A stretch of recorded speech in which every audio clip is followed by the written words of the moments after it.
She's either late or not coming.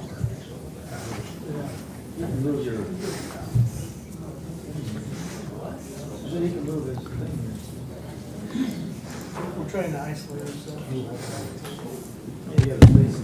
That's right. I have no idea. What she does, she can.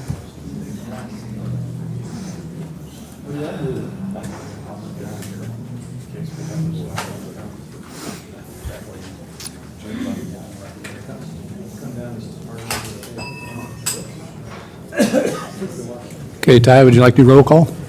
Oh, go ahead. Jim Weber, Here. Dina Ori, Ed Zosky, Mike Kelly, Mike McCarthy, Mark Hill. We have a quorum.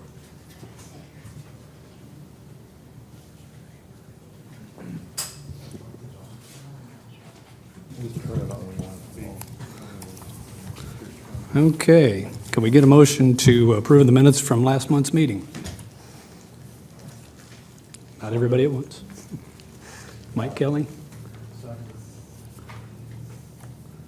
And who was that second? Mark? Ed? Okay. It's Mike Kelly and Ed. Okay. All those in voting in favor, say aye. Aye.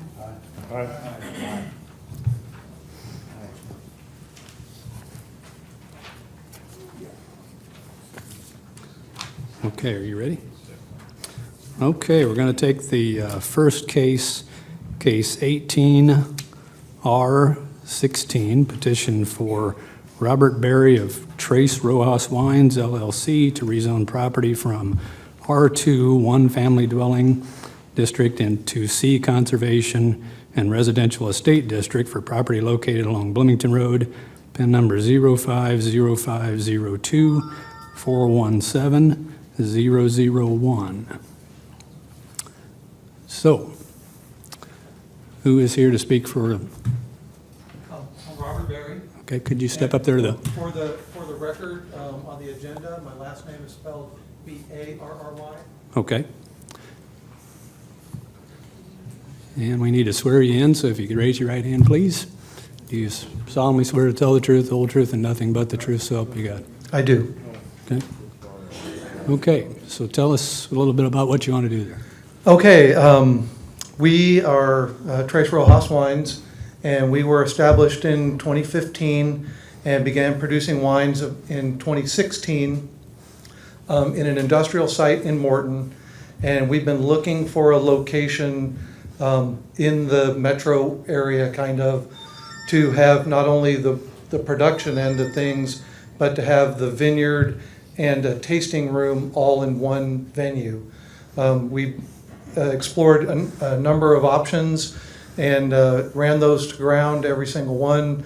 They kind of petered out, and we've been looking for a piece of property, and this property on Bloomington Road came to our attention, and we started investigating the property, and we met with the community development folks, and they said currently it's zoned in a zoning category where that wouldn't be proper. So we discussed alternatives, and they provided us with an alternative of having the winery as a special use within that conservation category. So we proceeded to establish our site plan, which we're going to show here just for everybody to see. This is the overview of the site plan. So you see in the underlying, there's about 7 acres of open ground and about 10 acres of forested area currently there. The lot is currently vacant. The areas you see in colors on the right, that will be the vineyard area. That's approximately 5.5 to 6 acres with all the grapes included. The red down there, that's going to be the building, which we're proposing to be a 60 by about 104 size building that will house the tasting room up front, a banquet room, if you will, in the middle, and then the back half of the, oh, okay, okay. And the back half will be the wine production. So the grapes will come out of the vineyard and into the back half of the winery, and the wines will be produced there on site. Over here, where the proposed drive comes in, this will be a peach orchard here. These will be blackberries and blueberries, and then there'll be a rhubarb patch, which we will be using to make wines as well. This parcel down here outlined, that is the River Trail of Illinois, that's the Fond du Lac Park District. We've talked to them about this property and whether they have an issue with us going back and forth. The current owners of the property that we're purchasing have a brand new survey that they just completed last week, and they are working with the Park District to obtain an easement for access across the existing access point right here. So at the time that we complete the sale of the property, the easement will be in place. Let me do the next slide. So I know in your packets there was a request for all the lots all around. That's from your GIS with all the lots surrounding. And we find that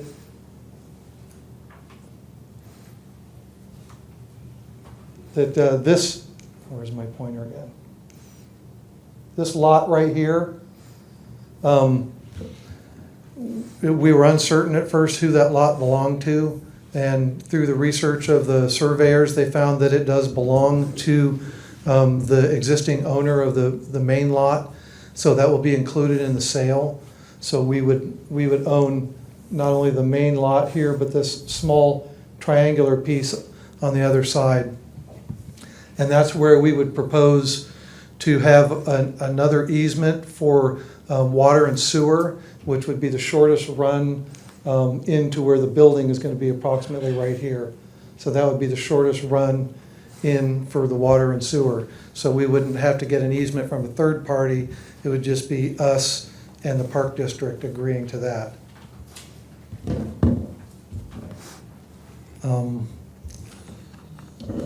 I'm not sure what else I need to explain about the project.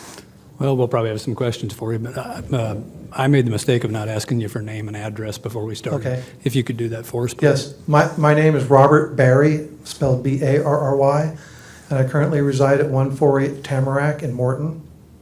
Okay, thank you, sir. Mr. Kelly? Or Max Mark's down on you. You moved on me. Mark, you have any questions? Yes, I have a few. Let's see.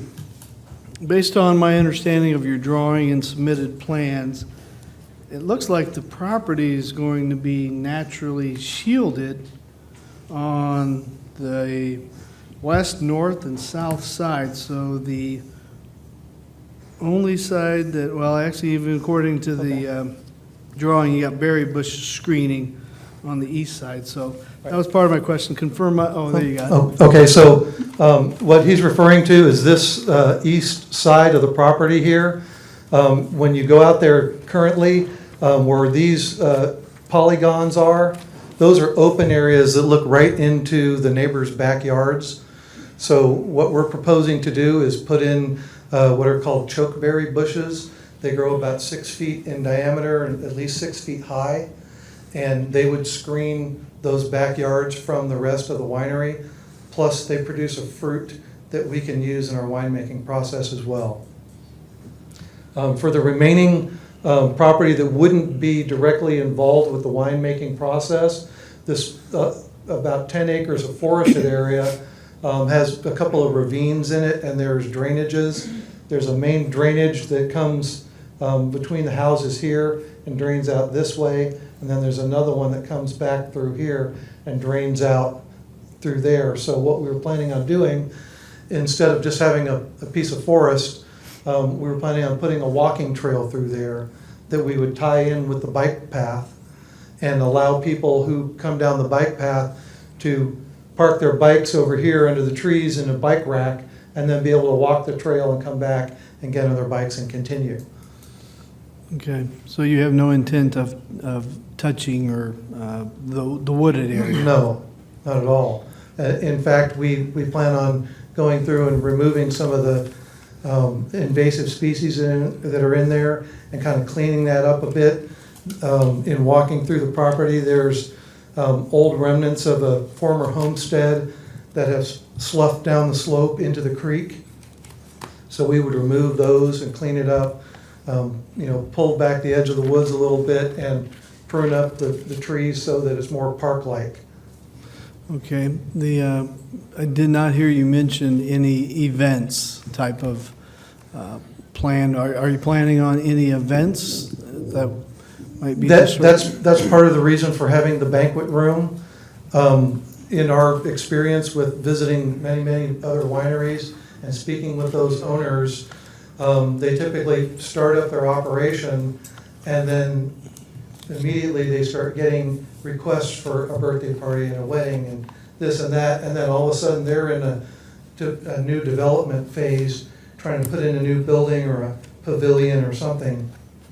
So we thought ahead of time, if we just enlarge the building a little bit bigger than what we had originally planned, we could have a banquet space that would be inside where those things could happen. Okay, so how about outside events? Outside, there's going to be 30 by 40. We're planning on a 30 by 40 patio area right here. And that would just be an open patio with tables and umbrellas kind of thing. What would you envision the time schedule or the events, what outside events, when would they occur from a time perspective? We don't plan on being open later than 8 o'clock anyway at night. So we'd be closed by 8. So we would plan on opening like 11 till 8 on Fridays and Saturdays. Initially, it won't be that way because I have another full-time job and I'm not retired from that yet. So we would be Friday, Saturday, Sunday, and probably Friday, what do we say, 3 to 8, and then Saturday, 11 to 8, and then Sunday, noon till 5 would be our proposed hours for startup. Okay. And then once I can retire from my other job, we would add Wednesday and Thursday, 11 till 6 during the week. Okay. Now, I came in to find the traffic analysis that you did and did not have time to look at. Can you summarize, not give me everything in here, summarize what your findings were here? Sure, just a second. We'll put it up on the screen here. Keep going. It's down here at the end. There we go. Essentially what I did is I went into the IDOT's GIS and they have traffic counts for everywhere.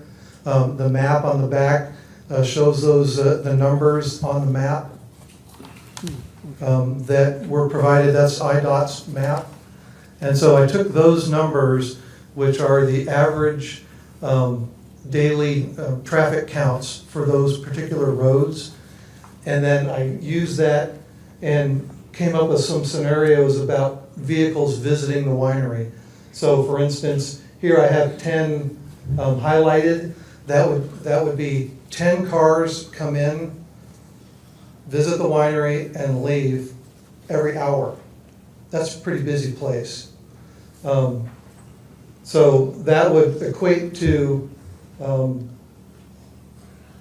the course of a 7-day week, it would, for full operation hours, it's 62.9 cars per day, which equates to about a 6.2% increase in traffic at the Pleasant Hill to Clover section shown on the map, and what was that, 8.8% increase on the section from Clover to Crestwood.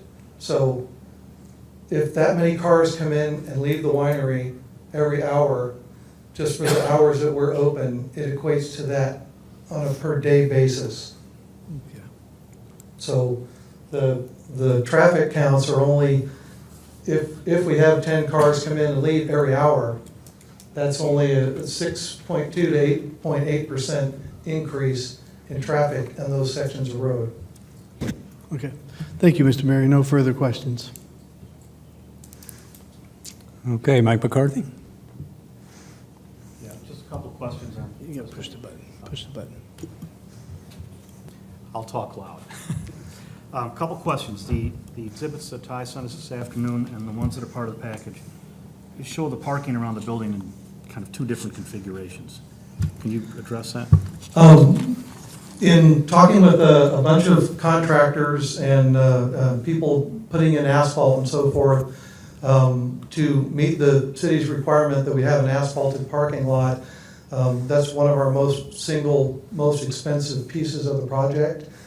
And so what we were proposing is that we would put it in a phased manner, start with phase one, which would be when we open up, and we're only open 3 days a week and those limited hours.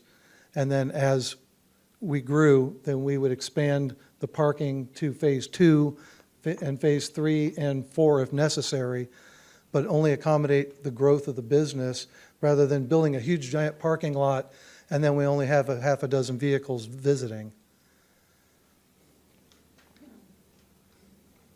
Okay, and there's a number of spaces that you have shown in your end state. In the end state, Align with your traffic projections? yes. If you go back to the traffic projections, the end state there would be where it says 48 spaces. So even and that would be 48 vehicles coming and leaving every hour for all the hours that we're open. That would be like a freeway, I think. If you have 48 come in and leave, and then another 48 come in and leave, that would be astronomical. But even still, the increases are only 42 and almost 30% above the existing traffic that goes through those two sections. Okay, when do you expect to start events, and how many parking spaces might you need for those events? Are you going to be pushed into your end state sooner? It's unknown at this point. We have no way of projecting that. Do you have any idea how large your events would be? At the most, the tasting room and the banquet room could each hold a maximum of 100 people, according to the numbers I got from the fire marshal for calculating the occupancy. It may be less than that, depends on how we configure things in the rooms. So, 200 people in there, could be, 4 people in a car and 48 spaces. How would you accommodate overflow parking? If necessary, the area, oops, got the wrong one. The area just outside of the berry bushes and back into these trees here where the homestead used to be, there's grass in there, and that could be used for overflow parking. So it wouldn't even have to be out on the street. All right, well, that answers the question. I'm not sure I'm okay with that, but thank you. I have no other questions.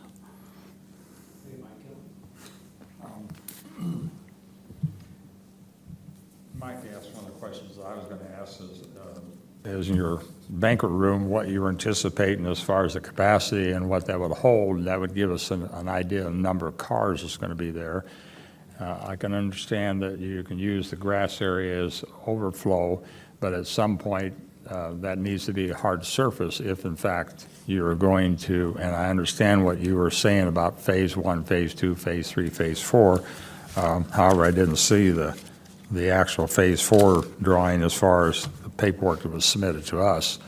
What I'm curious about is if you create that much hard surface, where is the water runoff going to go? Or are you going to then create a retention pond at some point to take care of some of that water runoff that's going to be generated from all that hard surface? The hard surface here for the main parking area, that we were talking about, right down here, this is like a ridge here, and there's almost a little swale that goes down into the forest right here, and then there's a little rivulet that runs in and connects up with the creek down in here.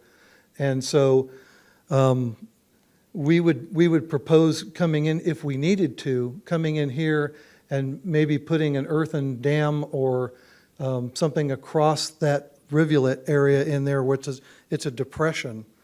And so we could dam that up and use that as a retention pond.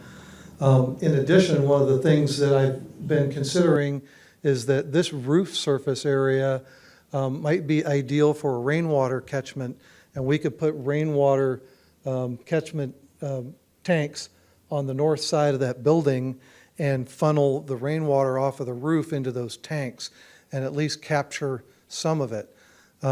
By my calculations, about half of that roof surface with a 1-inch rain produces about 2,200 gallons of water. And so a couple of 2,000-gallon tanks in there could handle a sudden rain event. And then we could use that water either for the grapevines or for the berry bushes and so forth over on that part of the operation. Yeah, well, that's part of why I was wondering if you were going to be able to use that, because otherwise you're going to have to run water lines, I'm assuming, out in different parts of the, either the grapes or some of the other berry areas for access for watering. Actually, the grapes do very well without being watered. The only time that they really need water is when you first put them in the ground. You put them in the ground and you water them in and get the dirt to settle around the roots. And then the normal rainfall patterns that we have here are plenty sufficient to support the grapes without having to run irrigation lines or all that. So at least initially when we planted the vineyard, we would probably just run a hose from one of the bibs on the building itself out and water the vines in and get them set. And then the normal rainfall will do the rest. Okay. Somewhere in there, I read about lighting. You're going to have wall packs on your buildings for just down lighting as far as your overnight lighting or whatever. Is that correct? On the building, and I think it's in there, Lisa, the lighting plan.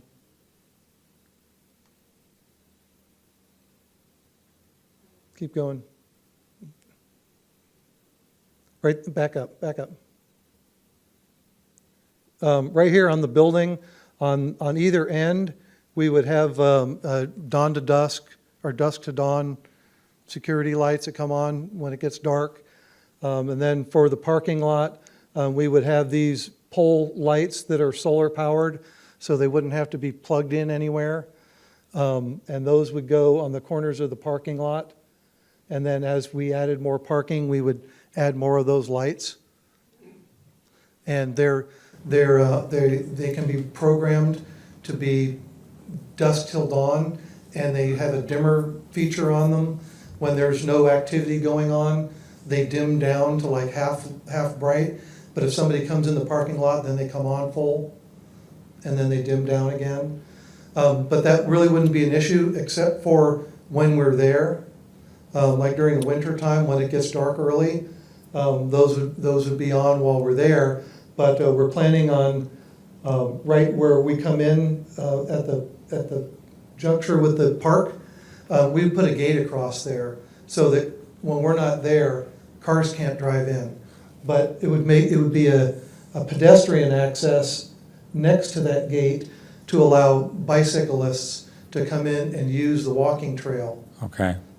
And that would be, and we would post that being also from dawn until dusk. So we don't want people in there overnight or after dark, but we would allow the public to come in and use the walking trail, the nature trail, during daylight hours. Okay. What about your road access in terms of coming into the property and going over the river trail? Because I'm assuming you're going to have some truck traffic if you're going to have, you're going to be producing the wine, so you're going to be shipping some of the wine out. It's just not all there for the tasting room and just the sales there. You're going to be bottling it and shipping it out. Is that correct? The majority of the wine will be sold in the tasting room. The shipping we'll be doing it ourselves. We'll be producing less than 5,000 gallons. And so the state allows us to self-distribute for under 5,000 gallons. And we are doing that right now, and we haul it around in my pickup truck and her SUV, and we make deliveries to the Friar Tucks and the Hy-Vees and so forth in that manner. So as far as truck traffic goes, we will have probably one semi come in a year to bring a load of bottles that we use for our yearly bottling. And then if we purchase grapes from out of state, if we need to, at this point, our vineyard should support us completely, but we may decide to bring in some stuff from California, and that would be 1 or 2, 3 at the most trucks coming in. So, we're talking about 4 or 5 trucks per year coming in, because the winery would be self-sufficient. And if we're bringing in stuff from California, it's probably going to be during the September, October when they have their harvest. And since all varieties of grapes don't ripen at the same time, it might be one this week, and it might be one 2 weeks from then, and then another one 2 or 3 weeks later from then. So we're not going to be having a lot of truck traffic. Well, your approach that shows that it's about 15 foot wide, are you going to make it ample enough? And also the part that goes across the river trail, when I went and looked at that, there's a concrete area there. It's Now, 20 feet wide. Okay, and your approach in that area is going to be 20 feet wide gonna plus be- the flare-outs Yep, it'll be out on 20 the feet. Bloomington Road? Correct. know- And this, Will facilitate semis coming up there because Bloomington Road is not that wide a road either. right. Yeah, the widened area right here would accommodate the trucks coming in. And we have done that purposefully here because we're not going to encourage the trucks to come any other way, but to come down Pleasant Hill to Bloomington and come that way. That keeps them out of most of the other residential areas and on the more heavily used streets. And it's actually easier for them to get off at Pinecrest and hit Muller and come down and come in than it is to go any of those other ways. One of the other things that we've discovered here in coming in and out and looking at the property is these vegetative areas right next to the entrance road are very dense. And right now it's a hazard just coming in and out of there. I've already spoken with the Park District about going in and doing vegetation management in there and thinning out some of the understory stuff, keeping the bigger trees and pruning them up to 8 or 10 feet above the ground level so that when you come out of the winery, either way, you'll be able to see through those trees out onto the road. And the same thing with coming from the winery and coming onto that access across right here. Those bushes would also be thinned out so that when you're coming out, you'll be able to see through back to the bike trail here. One of the other things that I noticed when I was there, that it was very difficult in that area to be able to see Yes, up or sir. down either the river trail or Bloomington Road, either one. Yes, sir. And I could see some potential problem there. Yep, and that's why we've already spoken with the Fond du Lac Park District about doing that.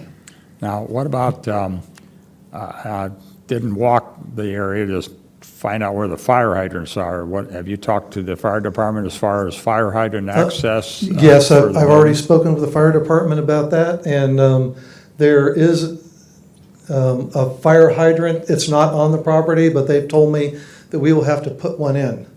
So, yeah, right here on this corner, there's a Okay, fire hydrant. And down here, I think on this next street, there's a fire hydrant.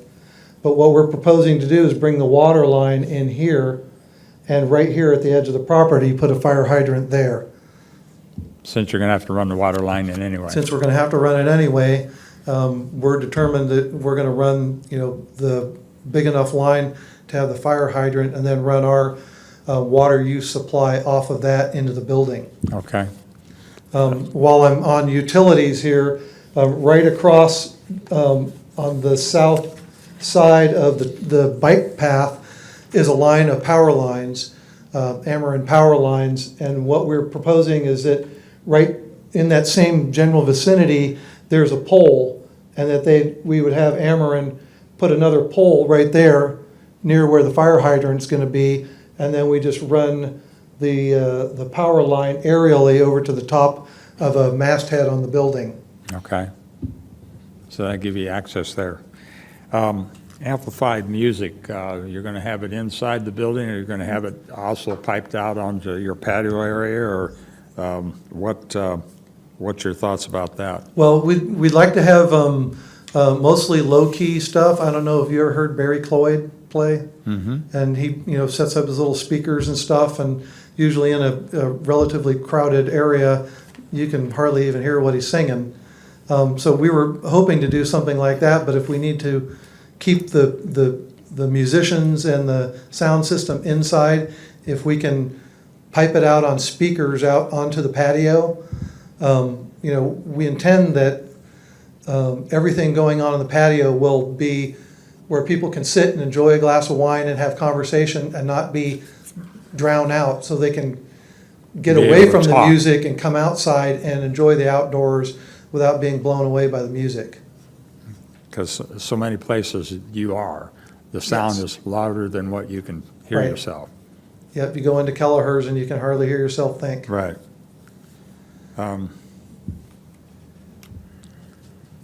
The property size, you're going to use at least 5 acres, I see in the area. How big is the property altogether? How many The acres? entire property, the main lot down to here is a little over 17 acres, probably 17.3.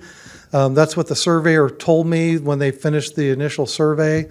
We're waiting for their final report. But this other, outlined in red down here, this other little triangular piece is about 0.3 to 0.4 acres in there, and that's going to be included with the property because it's part of that. That little triangle piece there, what is your intent use for that? Well, we're going to have the access across here for the water lines. And other than that, we envisioned possibly, and we just learned about this the other day, that this was actually part of the property that we're attempting to buy. But we figured that out here in the open, we could put up a sign that says winery entrance 100 feet or whatever it is down there, so that people know, and they're not going past and into the neighborhood, that they know they can turn in 100 feet and go into the winery. Okay. So if that's the case. But we hadn't included that in the plan, Well, that's because we what I was just gonna learned ask. about this the other day. Yeah. I'm wondering if that shouldn't be included with this overall plan, so you don't have to come back later just to ask to put that sign up. As a Just thought. request it right now that we put that in Well, the plan? Well, I'm just bringing it up. I Okay. mean, I don't know what Ty thinks, but if that's your intended use down the road, otherwise you're going to have to come back to us later for asking to be able to put a sign up in Okay. that property. So it seems to me that it would be more effective. I'm We'll just probably asking have to questions. address it later, unfortunately, because of the timing. I'm sorry, But we'll probably have to address it later. later? Yeah. We'll Okay. take a look at it. I'm not entirely clear it would be an off-premises sign. We'll take a look at it. Okay, Well, I mean, it technically would be on premises since it belongs to it's part and parcel of the piece we're buying, even though it's physically separate.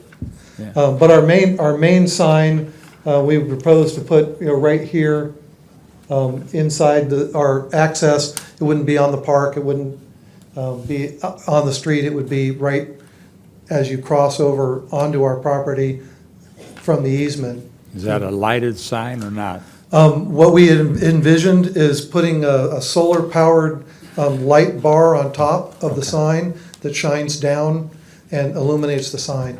Okay, like your picture there. Something like that. Yeah, okay. Okay, thank you, sir. You're welcome. When in it? You okay? Dino? I assume that the grapes take a while to grow, so what is your plans as far as being able to produce from these grapes? The grapes do take about 3 years from planting until first production. Right now, we have a 1.3 acre vineyard off of Allentown Road in Beacon that we've been developing these past couple of years. And 2019 will be its first full production year. It's in partial production this year. And next year will be its first full production. And we expect to get probably 8 tons of grapes off of there. In addition, we are members of the Illinois Grape Growers and Vintners Association, and so we have contacts all over the state for grapes of different varieties. Some of the wines that we've made recently, we've obtained grapes from Mockingbird Vineyard down at Spring Lake, and from the Village Vineyard and Winery over in Camp Point. And there's any number of other places where we can obtain grapes. Once your building is completed, you'll be able to pretty much go into operation then, right? Correct. We have all the equipment and everything we've been producing for the past couple of years. So, our current tank capacity is about 2,500 gallons. And that will be about what we produce from the Allentown vineyard. And then all we have to do is upgrade our tanks to larger tanks to accommodate what comes in from the new vineyard, which will be substantially more grapes since it's about 3 times the size. So we're talking about maybe 30, 35 tons of grapes. The other thing, the banquet facility, I assume that's going to be a kind of a sidebar. You're more interested in the wine tasting, it sounds like, right? Correct, And only on request you'll be doing the parties on that. correct. All right. But we expect that once, and we've seen it time and time again, once people open up a winery, people come flocking, oh, can I have my wedding here? Can I have my birthday party here? And so instead of having it be an afterthought, we thought we would include it up front and just build one building that includes everything. And that way it really kind of limits us to how much more we could grow if there was a demand for it. We just have to say, we're sorry, this is as big as we can get. Okay, and these parties would still end by 8 o'clock in the evenings? Is that your intent? Well, we're hoping to close by 8 o'clock in the evening, but they always want you to go later. But if we have a limit on when we can cut off the alcohol, the people will go shortly thereafter, I think. All right, thank you. It said something about some bushes as a buffer on that residential side. How long do those take to grow? I haven't been able to pin down the suppliers as to how fast they grow. They just said they grow really fast. And so probably within 3 years, they'll be Do you know what they are to start? Are they, we can buy them in small sizes, or we can buy them in larger sizes and get them up faster. okay. But in addition to that, the vineyard will go in and they'll be trellising, and the vines will be growing at the same time, and they grow pretty fast. I mean, we've got 2-year-old vines right now that are 8 feet wide and 4 feet high. So they grow pretty fast once you get them in the ground. Give them a little bit of fertilizer and sunlight, and they go. Okay. That was the only question I had. We do need to read the other case since it involves you two. We'll take care of both of them at the same time, which is case 18-SU-17, petition for Robert Berry of Trace Rojas Wines, LLC, for special use to allow for establishment of a winery on property located along Bloomington Road, same PIN number 050502 417001. Okay. Well, that's all we have for you. I'm assuming several of you are here to speak about this. We do have some letters that were sent in. So I'm just going to ask if you're here. We're not going to read each one of these letters, but let's see. Deanne Crawford? No? Okay. And their address, Ty, is 113 Woodway Court, East Peoria.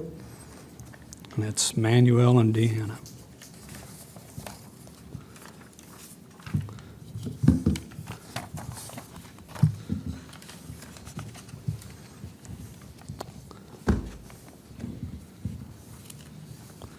This next one, Kenneth Fisher. Okay. Kenneth, you want to come up and speak first?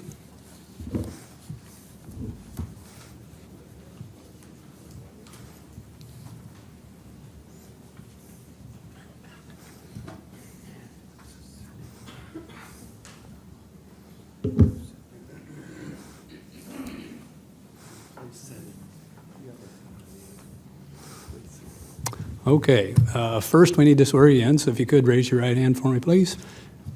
State your name and address. Ken Fisher, and this is my wife Barb. We live at 405 Clover. Okay, and you solemnly swear to tell the truth, the whole truth, and nothing but the truth, so help you God. We'll do that. Thank you.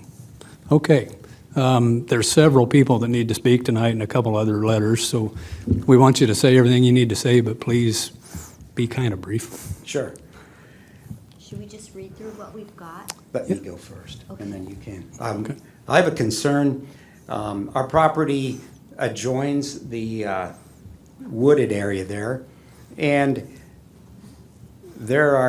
it's very thick woods, and there are some fairly steep hillsides in it. At the bottom is a creek runs through it, and Mr. Berry is proposing a bike trail through there, and I think that there could be some security and safety issues with having a bike trail going through there, given the fact that Mr. Berry's customers are coming for the purpose of drinking alcohol. What kind of safety and security measures would be in place? For example, do you plan to put a bathroom back there, or? I think that was a proposed walking trail, wasn't it? Proposed walking. Okay. Okay, So it's a proposed walking trail, uh-huh, and it would only be open during daylight hours, okay, so people shouldn't be back in there after dark. okay. It's very steep back there, as you know, and there's water back there as Right, well. and where those places are where it would cross the creek, we would put in bridges Okay, so that you're not going all the way down to the water and then back up. So, let me pull up a.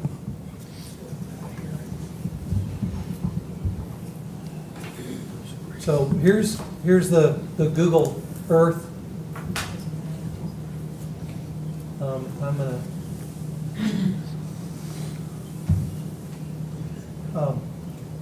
I pulled this back to a period of time when there's no leaves on the trees, so you can see better down in there. Where the creek crosses the trail, we would look at how big a bridge might need to be, and they would be like 4 foot wide with handrails and the whole 9 yards. We don't want people falling off and into the creek. They would be, sturdy bridges made of like 2x8s with planking on top and handrails and so forth, so people aren't just walking on an open bridge.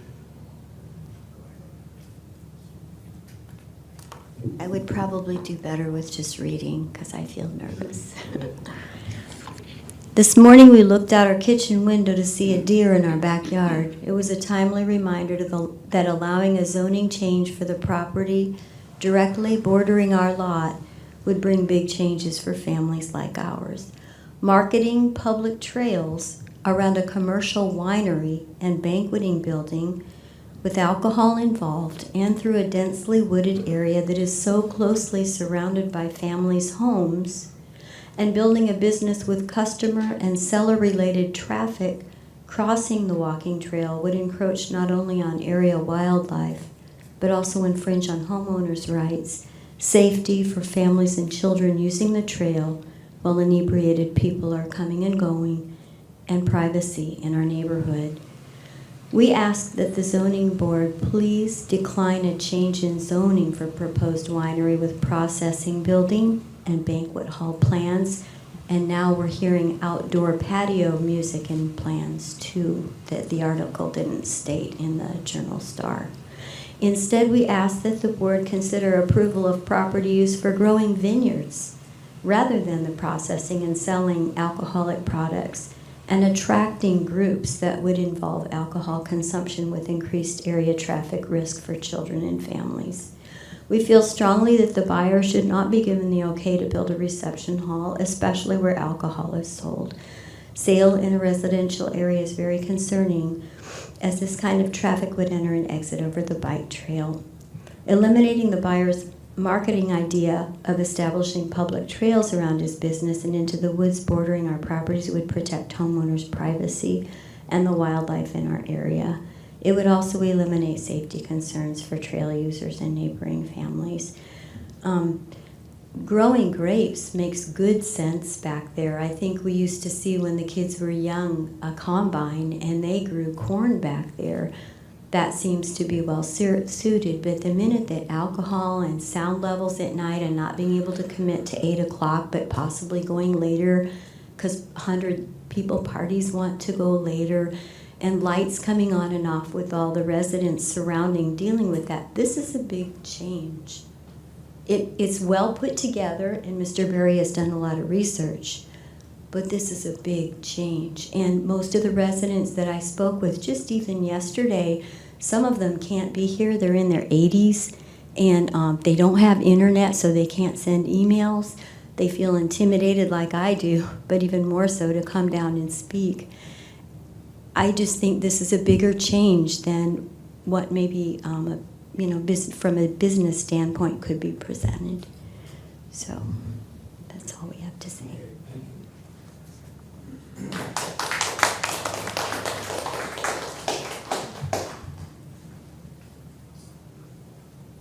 Okay. Rosella Merkel. No. Okay, Ty, her address is 111 Crestwood Drive, East Peoria.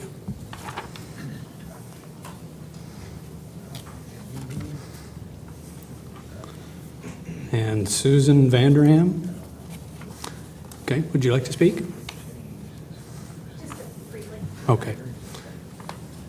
Will you state your name and address for us, please? Suzanne Vanderham, 3104 Bloomington Road. Okay, and could you raise your right hand? Do you solemnly swear to tell the truth, the whole truth, and nothing but the truth, so help you God? I do. Thank you.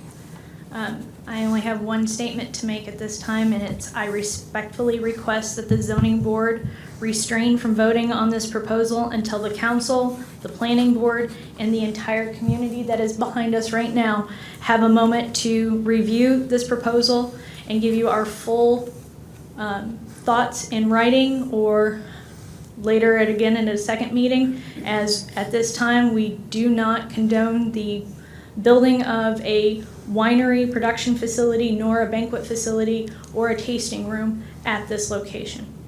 I've lived in this neighborhood almost my entire life, and I've been on those trails when I was a child. I remember when there was a dip where that house on Bloomington Road was and we used to ride our bikes. I've been in the basement of the house that they've talked about when I was a little kid and we used to play back there. This is not a safe place for traffic of this level that could be expected at a winery. My husband is from Missouri. We've been to all the wineries down there. We know what traffic will be coming to our neighborhood if this does take off, of which we wish you nothing but the best as a small business, but we do have reservations with this being a neighborhood. Thank you very much. I appreciate your listening. Thank you. Thank you.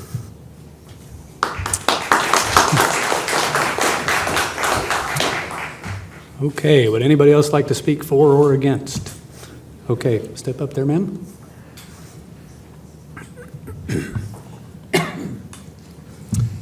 Okay, could you state your name and address? for Judith us? Cumming, 309 Clover Avenue. And I need to swear you in. Raise your right hand, please. We have, my Ma'am, property We has, need to swear you in first. Could you raise your right hand for me? Do you solemnly swear to tell the truth, the whole truth, and nothing but the truth, so help you God? Thank you. my property adjoins the back where the vineyards are supposed to be. One of my homes, it's zoned R2. I have a home that's only approximately 65 feet from the property line.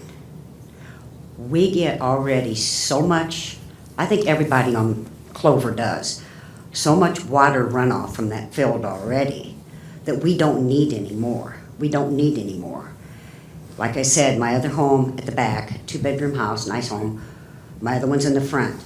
But with the noise and the speakers, I didn't know anything about the sound system and stuff that was going to be going on. And very seldom on Bloomington Road or on Clover Avenue do we see semi-trucks. In fact, I think there's a law against semis going down unless it's a farm field or something. So, and on the bike trail, if the entrance is going to be there, cross over that, that's going to be very dangerous. That's my whole outlook on it. But we don't want the noise.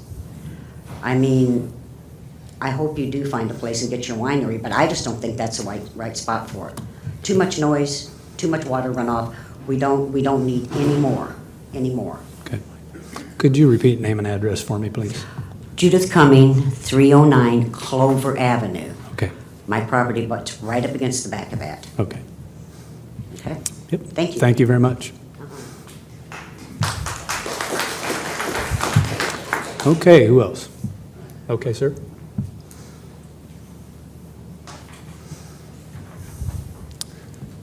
And could you state your name and address, please? Yeah, I'm Calvin Weber. I live at 110 Crestwood Drive.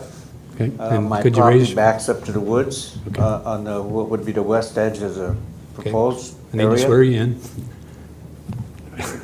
Do you Well, solemnly I'm swear to tell the left-handed. I'm truth? sorry Oh, about that. That's okay. Do you swear to tell the truth, the whole truth, and nothing but the truth? So I help you do, God? sir. Thank you, sir. The reason I got up to spoke is because I've talked to quite a few of our neighbors, and I think they all think kind of like I do. I bought the house I live in because of the serenity of the area up here. I look out my back windows and I see deer, I see all sorts of wildlife to come up there, deer, turkeys, rabbits, squirrels, out the number. So to put a hiking trail down there is going to disturb all that. I don't understand why we can continually encroach on the opportunity for wildlife to survive. It seems to me that putting a winery would be better suited in a more rural area, not surrounded by houses all around it that are there because we like that quiet neighborhood. We don't want traffic moving through.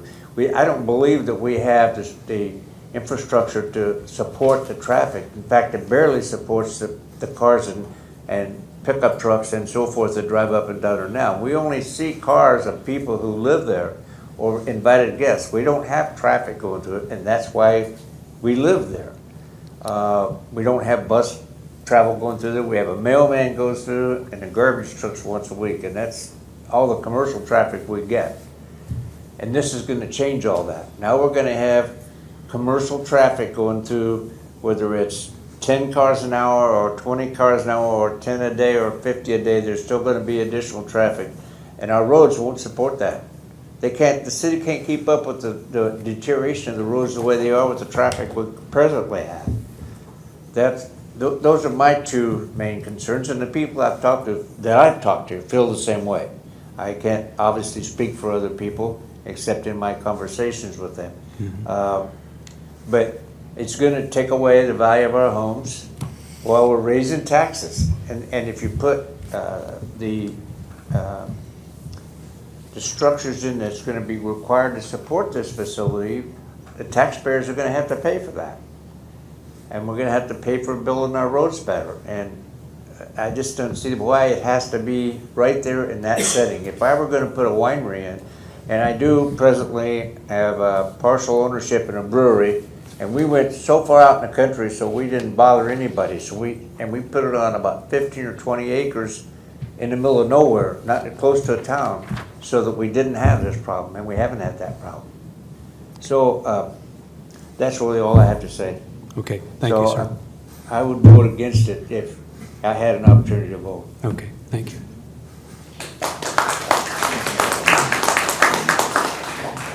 Okay, who's next? Come on.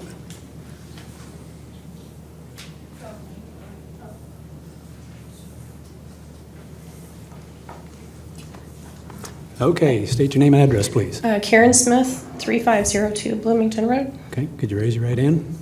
Do you solemnly swear to tell the truth, the whole truth, and nothing but the truth, so help you God? Yes. Thank you. So I live across the street from this. like right across from the building that they're gonna build. And I'm concerned about the lighting, about the music, about the cars going by. Right now, there's some farm fields up on Bloomington Road, and I have tractors going by on Bloomington Road at least a couple times a week. And they're slow moving. I know that when I cross Clover, sometimes when I cross on Pleasant Hill Road, going across the walking trail, bicycles don't stop. I've had really close calls with them, and when you're turning into there, those bicycles and those cars, and they're not gonna see each other and stop. So I have concerns about safety with that. I also know that sometimes Bloomington Road is like a speedway. It's 30 miles an hour, but people do not go 30 miles an hour. They go really fast, and when they've been served alcohol, I feel like they're gonna go a little bit faster and be more of a safety concern. So I have a number of concerns, and I agree with this lady that I wish you guys would table the vote until more people could express their concerns. Okay. Thank you.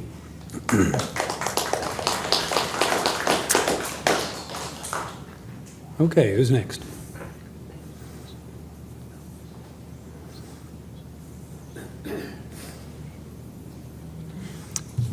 Could you state your name and address for me, please? Christina Jones, 106 K Court. Okay, and could you raise your right hand?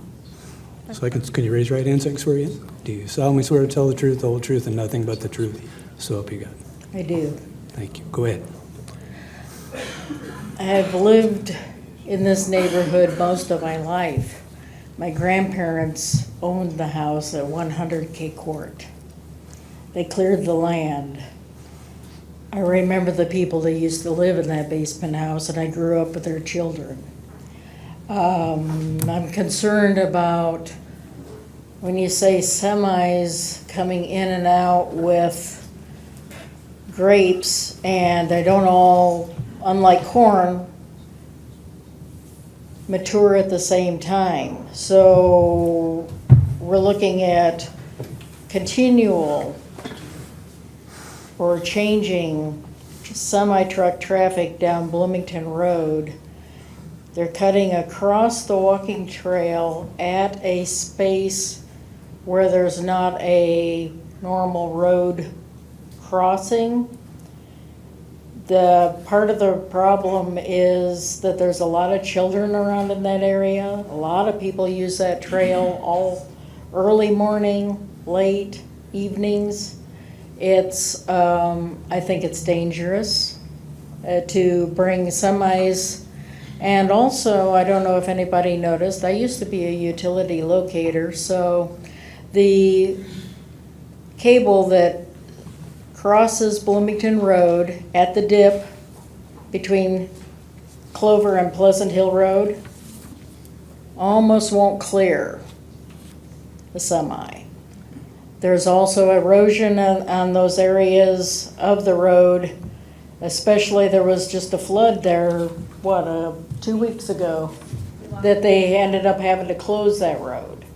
So I have some major concerns about getting that kind of traffic and that kind of vehicle down that road intact. I mean, because it's a very narrow road, it's a winding road, coming even from that area, there's a pretty hard dip. I don't think that's going to be very good for the road without some major reconstruction. And that is reconstruction that, as far as I knew, the city didn't have room in the budget to do the repairs that were needed in general. The area over off of Pinecrest, there's some very fertile fields there. It's been deemed a commercial area. It's got far better roads, far better infrastructure, far better access. I think that would be a far better place to put this. I don't have a problem with a winery. I do have a problem with you're impacting the home values and the traffic and the safety of the wildlife and the people that use these trails. And that's all I had to say. All right. Just, can I see a show of hands? How many people are here to speak against? Okay. Anybody here to speak for it? Why don't you just step up there and we'll hear your side. I didn't come here to speak, but, Oh, you don't have to. I'm sorry. I didn't. Carl Pedum, 107 Clover, Okay. And do you solemnly swear to tell the truth, whole truth, and nothing but the truth, so help you yeah, God? yeah. I think it'll be a real nice thing to do for the that country there, because if it's gonna be developed sooner or later, and if you're talking about putting houses in there, and that's usually the logical thing, it's not gonna stay park, you might say. There's gonna be probably 40 houses, and that's gonna be a lot of people and a lot of traffic, And so I think a lot of people don't think of it that way, but And I heard the word alcohol probably 50 times in these conversations today. People don't go to places like that, like the Mackinac Canoe, not Mackinac Canoe, the Mackinac Winery, you go out there and everything is peaceful, entertaining, and it's nice, And I've never seen a drunk out there, really, That's about all, Okay. I just want to know I'm for it, and my lot abuts to that, and I'll be glad to have it there, Okay. Thank you, sir. Thanks. Very nice. Okay. I think the problem we're going to have here is we have so many people to speak and not much of an evening to get all these comments in. So we're thinking maybe it would be a good idea to table it, and maybe this is just an opinion. I'll see what you guys say, and Ty. Maybe what we need to do is get a group together and come up with a spokesperson or two to represent everyone. What do you guys think? Why can't we all just talk tonight since we're here already? Yeah, Sorry, really. but I mean, life is quite busy too, and I'd like to just get it all done tonight. I don't care if it's stay till 10, but I think everyone's opinion should be heard tonight. Okay.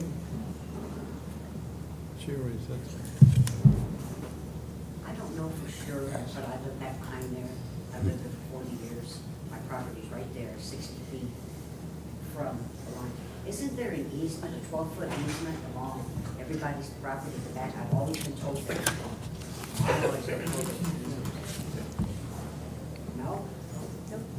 Well, everybody there on my side gets fenced. They've all maintained that and mowed the grass out so far. Take care of it. I noticed lately that grass. Do it on their own. We don't own the property yet, Not so yet. the current owner is responsible for it. I'm sorry, we do have this televised. Please speak in the mic if you want to communicate. I'm sorry, her question was about a 12-foot easement on the east side of the property, and to my knowledge, there is not one. The surveyors did not tell us there was one. She also made a comment about the grass being really high back there, and I explained that we don't own the property, so we're not responsible for any maintenance. I know there is some individual who appears to show up at that property from time to time, and there's a tractor out there also, and it looks like part of it has been mowed, but only the area right around the entrance. So, and I don't know that individual, so. Table it. Is that not the general consensus? I prefer to have everybody speak tonight that wants to speak, since we're all. Okay. Jim, Come on up there and speak. Mr. Chairman, can I make a suggestion that we just start a line here and just let everybody come up? Because We'll turn into chaos. We'll just Well, I keep know, doing but what we're doing. arms aren't going up to speak very quickly, and I think we've got a number of people who are being very polite out there. I'm not going to take 5 minutes, and I That's don't think okay. everybody here will Just- take 5 If you each, could so. just give us your name and address, please. Yeah. No. No. My name's Amy Moore, 204 Abigail. Good. Do you solemnly swear to tell the truth, the whole truth, and nothing but the truth, so help you God? Yes. Thank you. Go Okay, ahead. sorry, my notes are a little jumbled up here, guys. Although I don't border, I live within 3 blocks of this proposed winery, and I have a number of small children that live with us, and we use the bike trail constantly. I'm very concerned about there being no access to this winery from Bloomington Road itself. That is a safe place for my kids to be out walking, running, riding their bikes, because there is no traffic right there. They can go as fast as they want, as crazy as they want, and I feel with this having this driveway there, that's going to put an end to that. And we don't walk very far on the bike path because they're young, so that is one of the few spots where we can go, since it is somewhat close to our house.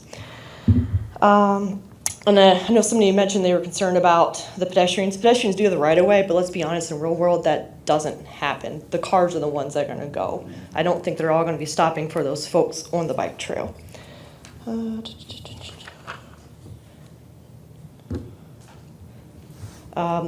of the things I'm concerned about is the customers will be spilling out into the side streets. So I know you're thinking everybody's going to be taking Pinecrest to Muller to Pleasant Hill to come down. Well, I don't think it's going to happen because that's not what GPS tells you to take. GPS is telling you to take Meadows to Shady Knolls up to Bloomington, or they're going to tell you to take Pinecrest to go up the Matheny Hill to come down Bloomington Road. And let's be honest, that part of Bloomington Road, I'm sorry, not you guys' problem, but the Groveland Township doesn't take the best care of that section of the road. I know they did some work in the past year on it, but that road is not set up for that additional maintenance that's going to happen. And I'm a Groveland Township taxpayer, and I have to pay for those roads there. I don't want my taxes going up because your winery is going to be there, and they have to redo the roads all over because of the additional businesses coming in. It's very residential over in that neck of the woods. No, I'm just going to make comments. So there's a lot of people who are going to talk. I'm really against this tasting room baking facility. I'm not against having a little bit of agriculture in the neighborhood. We've got plenty of corn and soy grown nearby, so I'm used to it. I do have a little concern that some of the folks on Clover had mentioned about the runoff.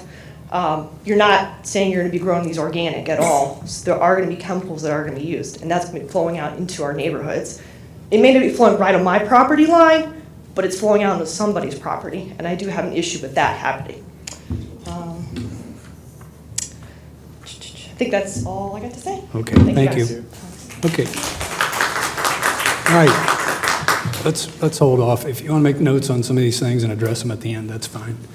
Those guys over there can wait. My name is George Sherman. I live right down the street on Shady Knolls. Okay, could you raise your right hand, please? Do you solemnly swear to tell the truth, whole truth, and nothing but the truth? I do. So help you God? Thank you. Go ahead. 301 Shady Knolls Drive. I live on Shady Knolls Drive, and we got a lot of traffic on that road from Bloomington. It cuts through there to Meadows. We get big trucks all the time. We got big trucks. When they added on that second edition of Shady Knolls, we had trucks all the time. So I mean, a winery is just going to put a few buildings up, and that's it for big trucks like that. Occasionally, like he says, bottles will come in, and also an extra grape product. But when they put that second edition in down by from us, we had trucks all the God blessed time, and that's because that's residential building. Another thing too is wineries. Ones I've seen are very green, very environmental friendly, and I'd like to see that happen over there because right now it's just cornfield, and that's about it. But at one time though, in that area, we used to have people there drive their little four-wheel carts out there and make all kinds of noise out there, and nobody complained about it then. And anyhow, they since then they moved, but anyhow, it's a little more quieter now. But and also back there, the area back there is it's off the road, and that is a little bit concern for the bikes that are going through there. But if you ever cross that trail, if you take the trail and you go across Clover, I think, to the other side of the trail on a bike, there's a hill there to your left. If you go east on that trail and you try to cross that Clover Road, you can't see the cars coming at you because there is a hill there, and you take your life in your own hands just crossing that road to get to the other side of the trail. So it would be very becoming the park would put stop signs there for the people who ride bikes would stop before they cross over that area there to go to the other side of the entryway for the winery. And also, wineries are sort of romantic. I'm romantic at heart, but I like cheese and wines and things like that. And why not just walk up the road there to partake in that celebration of life and share with other people? Why drive to Mackinac or Broomfield or even St. Louis? We can have our own thing right here in East Peoria. And it's a very admirable thing. You had plans there, very good. It takes a lot of guts to do that, and a lot of foresight.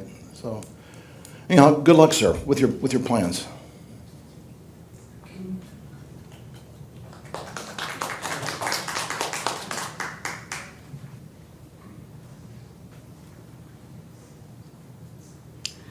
My name is Alita Land. We live at 102 Somerset Court in Shady Knolls.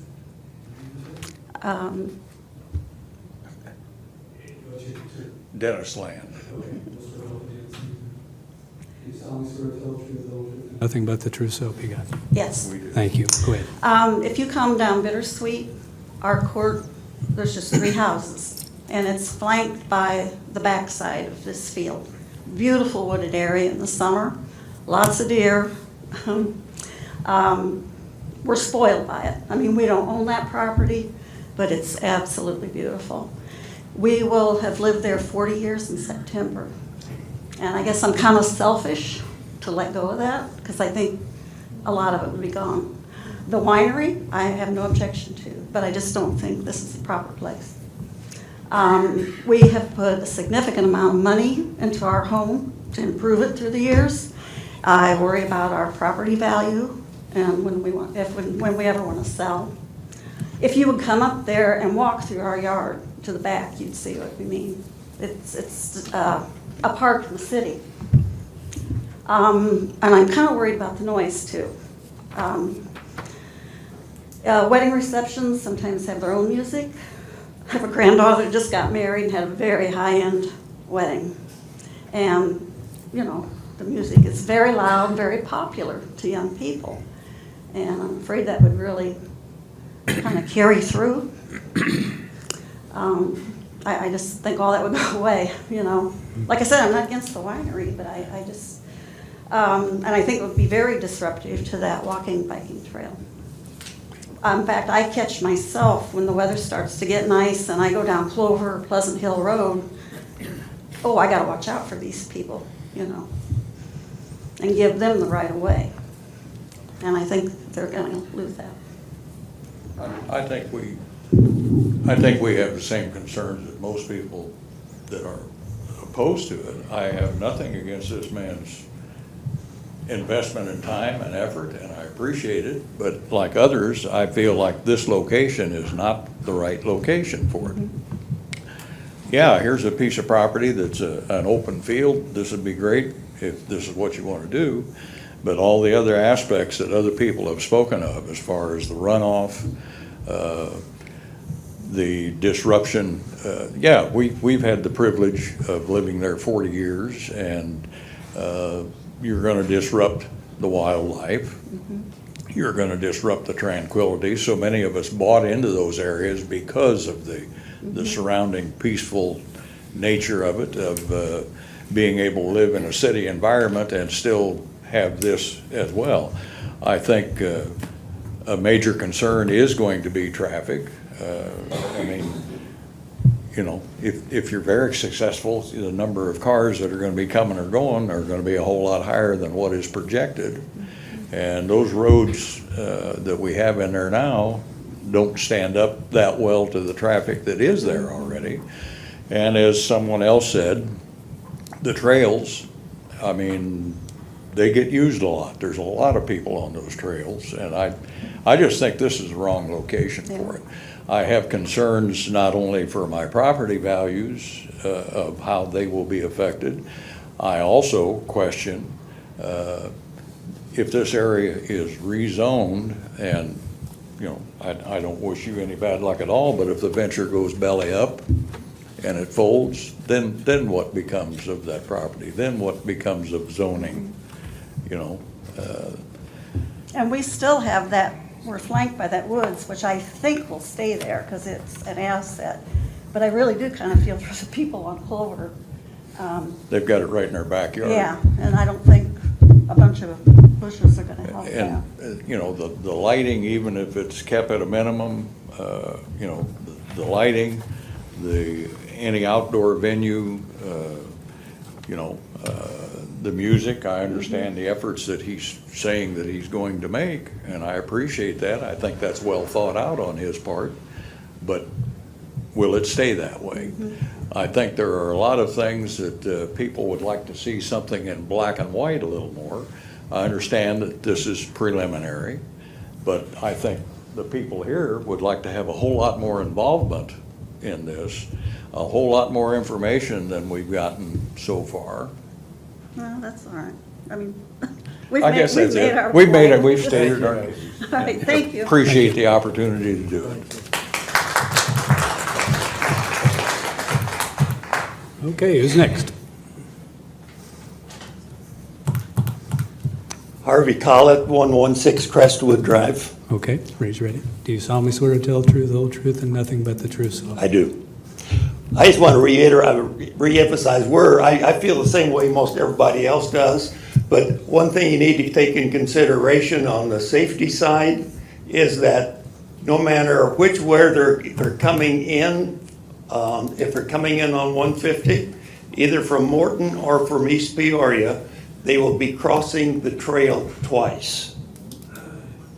So if he maximized out at projected at 48 cars per hour, coming and leaving, you can do the math.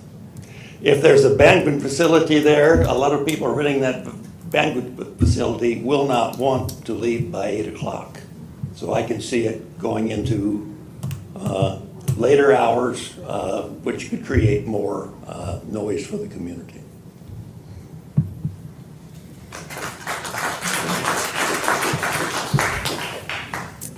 okay, who's next? Anybody that hasn't brought up the same subject over and over again, get up.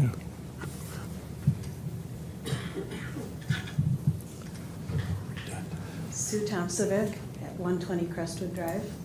Could you raise your right hand? Do you solemnly swear to tell the truth, the whole truth, and nothing but the truth, so help you God? I do. Thank you. I'm the shy one here, but I do have to speak. I live on the corner of Crestwood and Bloomington Road, so my property backs up to this property that they're proposing to change. We see from early morning until dark the flow of traffic on that trail, moms with little babies and strollers to senior citizens, and they are hundreds every day. And we see the cars that are currently going on Bloomington Road, speeding down the road, and I'm thinking additional car traffic will be such a detriment to the people who want to use the trail. We bought that house 19 years ago in the dip that you used to ride bicycles in, that got filled in. We bought it because we like the solitude of the area. We really respectfully request that you consider how you would feel if your quiet residential area was now rezoned to have a business put in, more traffic, all the other things involved. And again, I don't mean any disrespect to this gentleman. I hope he has a business that will flourish elsewhere, but I don't think our neighborhood is the place. And again, I think it's the safety of the people on the trail. I think it's for the residents there who have appreciated the solitude and the wildlife. Everything that these gentlemen have said is so true. And I think that we would really appreciate you thinking about how you would feel if it was in your backyard. Thank you.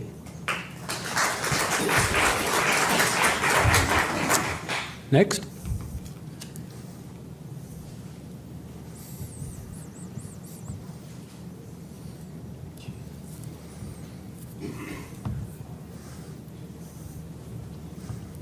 State your name and address, sir. My name is Jesse Hardy, and I live on 113 Crestwood Avenue, which is right Raise your across the right- street. Raise your right hand. Do you solemnly swear to tell the truth, the whole truth, and nothing but the truth, so help you God? Yes, I do. Thank you.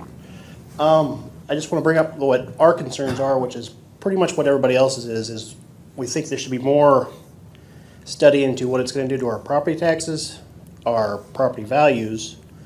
Like I said, no ill will against your business, but with it being rezoned as commercial, if something should happen to the business and it's gone, that's gonna make it very easy for another business to move right in the neighborhood that's not gonna be as pleasant as a winery. Not to mention that there's also a school just a few blocks down the road from where this is being proposed to be built to on that same bike trail. So, thank you.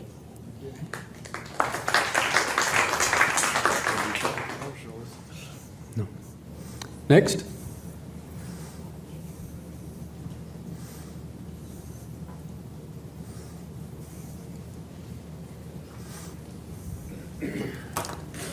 Good evening. John Call, 101 Field Court. Do you solemnly swear to tell the truth, the whole truth, and nothing but the truth, so help you God? I do. Thank you. Not quite sure what protocol is here, and I'm going to be very respectful. As a member of the City Council, I understand the challenges you guys face when you're trying to make these decisions. A petition to change the city ordinance came in front of the City Council last Tuesday, and that is to allow wineries with the special use in conservation and I believe some real residential estates. I made the comment that I look forward to a unique venue such as this. Wish them nothing but the best of luck, but as of this morning, it was shared with me what that address is going to be on Bloomington Road. The winery literally will sit in between residential neighborhood here, residential neighborhood here, and a residential neighborhood directly across the street from the entrance. I can't support that. And, you know, I was struggling with whether or not to stand up here and make any comments because I don't know that it's ever been done, but as someone that lives in that vicinity, I felt strongly enough that I should at least stand up here and share what my concerns are. And it's not to cater to the crowd. I came here on my own accord after I was made privy of this information this morning. So personally, I support your business venue. I would love to see you come to East Peoria with it. I'll support it if you do. I can't support the location. So, thank you. Thank you. Next. It's a great thing just to put it in my backyard. It's a great Nobody? thing to put it in my Okay. backyard. Greg Austin, 3400 Bloomington Road. Okay. Do you solemnly swear to tell the truth, the whole truth, and nothing but the truth, so help you God? I do. Thank you, sir. I guess first let me say I am a big fan of wineries. I've visited several. The ones that I've been to in the area are usually out in the middle of nowhere. For instance, Kickapoo Creek Winery is out away from any other residential neighborhoods. Same for Mackinac Valley Winery. I've been to both of those. I've been out late at night at Mackinac Valley Vineyard as well. And it is quite loud. I understand you're not planning on having that here, but just overall, I think that having, you don't see many, I know a winery is not a bar, but you don't see many bars that move into the middle of a residential neighborhood. I've got a 16-month-old son, and I'm directly across the street from the driveway to the vineyard. We use the trail on a regular basis. I got a little bike trailer, take him out on that. And I'm very careful. There are stop signs on the bike trail. So just wanted to point that out. And, you know, it's at times dangerous to cross the bike trail. And that's with, you know, the average driver that's in a residential neighborhood paying attention. I am concerned, you know, your traffic study, it's a fairly low percentage of additional drivers, but the people that are coming there to drink alcohol. Obviously, when you drink, you are not as safe So in terms of a increase in risk of an accident, I think the risk would be quite a bit higher than what your figures show. So I guess that is my primary concern, is just you don't see many vineyards in the middle of residential neighborhoods, I think for good reason. And obviously, me being directly across the street would be negatively impacted as well. Bought the house because of the trail access, because I enjoy biking and wanted to do that. So this also would be a potential negative impact, both on me personally and then for future resale as well. So that's what I had to say.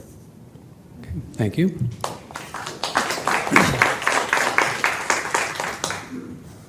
Okay, who's next? Come on up.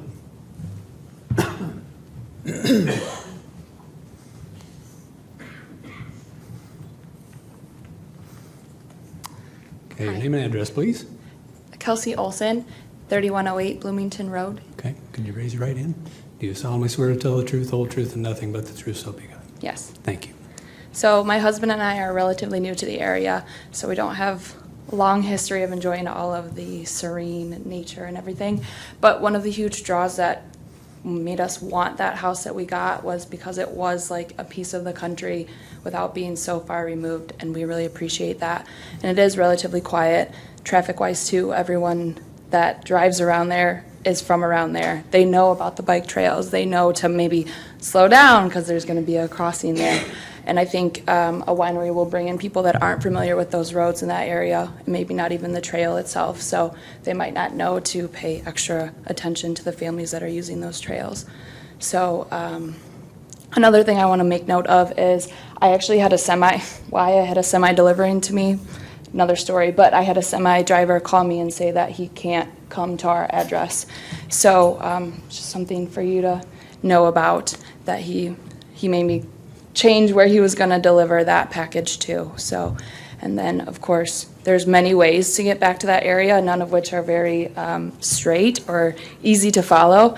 And I think that's just going to lead to people going on the Matheny Road, which is not very. I don't like going on it when there's other cars coming the other direction. It feels a little tight. So if that just picks up that traffic, I think that could lead to some accidents. So, thank you. Thank you.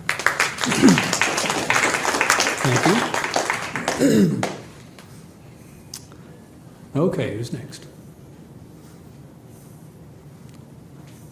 You got through all of those hands?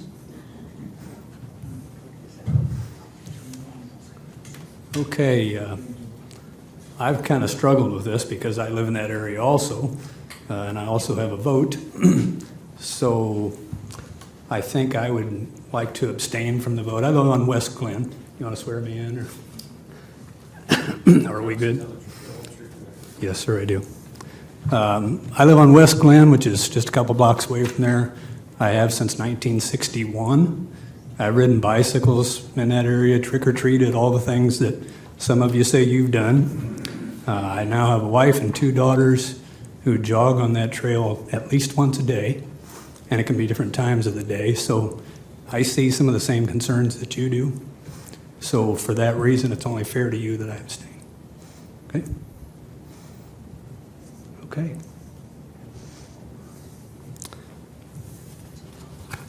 Should we go on with the readings for that?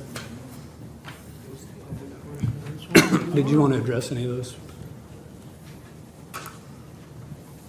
Why don't you just step back up to the podium?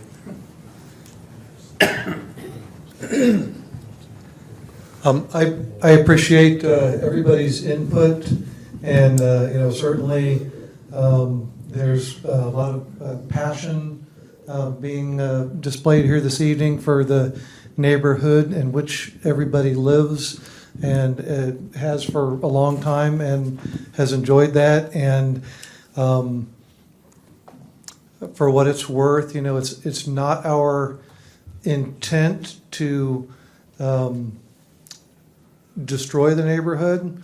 I guess for the record that the rezoning is from the residential to the conservation and rural estate.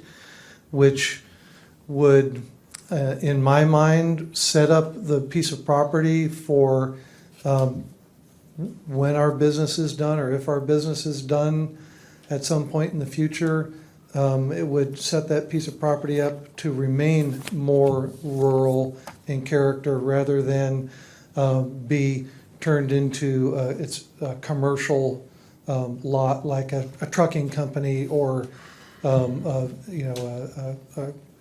car repair place or something like that. So I think the zoning category in itself would help maintain the rural character in that our developed part of the property is only going to be like 3/4 of an acre is going to be converted from what is grass now to hard surface and building.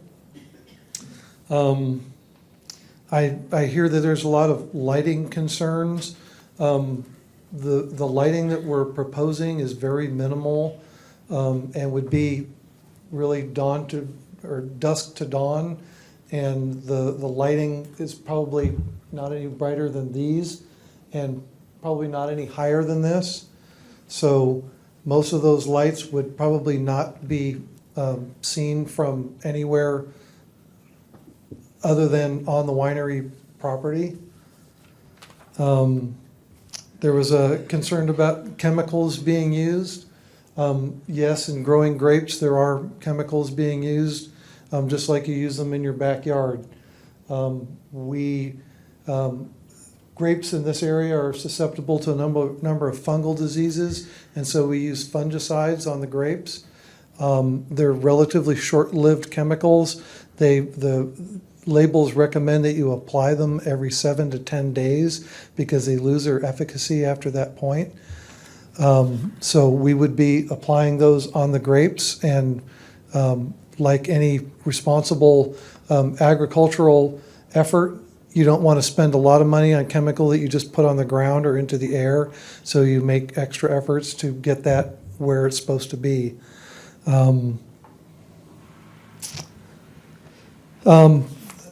I heard a number of concerns about the trail itself, the walking trail that we propose to put in the forested area.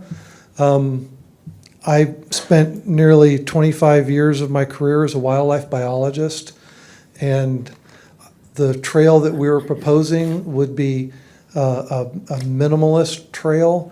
We wouldn't do much, if any, excavating. We would just be clearing leaves and small brush to make the trail wide open, and probably we would end up mulching it with the leftover grapevines, because at the end of every year when the grapes go dormant, we prune them all back and you have to do something with the vines.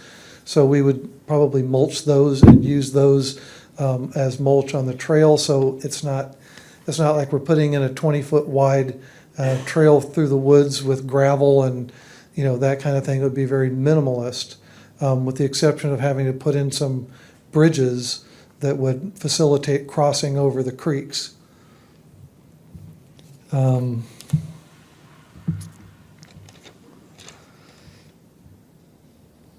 Let's see what else on here. The trail crossing and signage. We anticipated there'd be some concern about the trail crossing, and I looked on the map and found that there are at least 10 different road crossings of the Illinois River Trail between where it begins down Washington Street down there, or is it wherever it begins down at the far end and all the way up to the Morton city limits. There's at least 10 crossings there now that, like somebody said, they go across Pleasant Hill Road, and then there's several along the way. So this is just one of them, and there's already an existing crossing like 50 feet away with bicycle stop signs and warnings and so forth. And, we would work with the park district to make sure that those same kinds of warnings get put on the bike path where our crossing would be. And as I mentioned previously, doing the vegetation management around that entrance so that people coming in and out would be able to actually see people on the bike path quite a ways down. So there would, the safety concerns would go way down. And obviously you can't plan for every eventuality. There's always somebody who's not going to stop on the bike trail with their bike, and they're going to run right through across the intersection and so forth. And people see that all the time, but I don't see that that's, our 100% responsibility for us as being the landowner. And, I know people enjoy having that property back behind their house, but, I posit this scenario. What if I bought it as just a person wanting to put my home there? And I bought it and I put my house on there, and I decided that I didn't want any of the neighbors coming in my backyard. And I decided that the trees out there were valuable and I wanted to cut them all down. I would be within my rights to do that if I was a private landowner. Would I not? You would. So rezoning this as a conservation land and maintaining the majority of it in a forested situation where we would be promoting wildlife and wildlife viewing in that location, I think is a good way to help keep that piece of property in its current condition as far as being a rural estate, above and beyond any other kind of zoning that would go in there. Like somebody said, if it was zoned residential, there might be 30 or 40 houses in there. And, that would totally ruin the character of it for everybody. Was there anything else? Oh, yeah. So, as far as the banquet facility, we wouldn't be having a kitchen there, so there'd be no cooking. There'd be people would have to have the food catered in.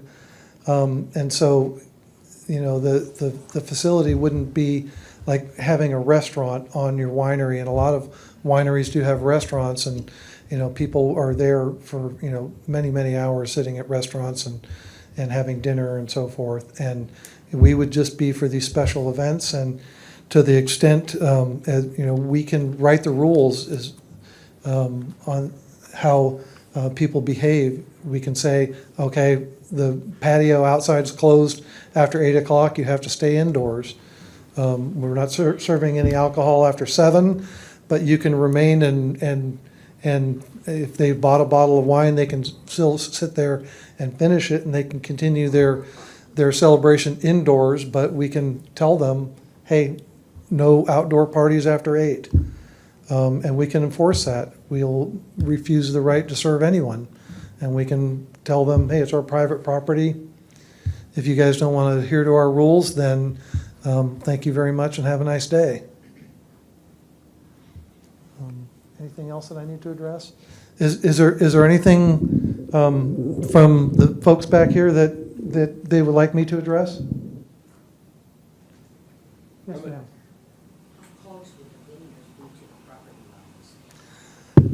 The current layout that I have put on the maps and everything puts the closest vineyard row at least 20 feet from the property line on that east side.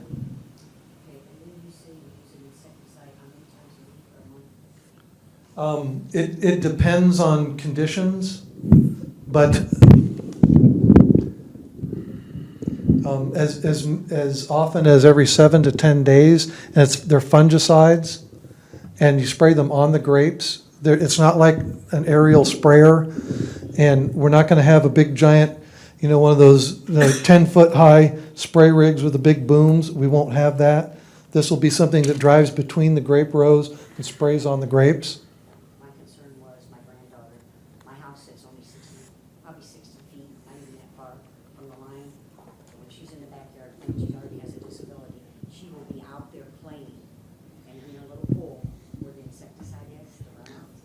this is not running off.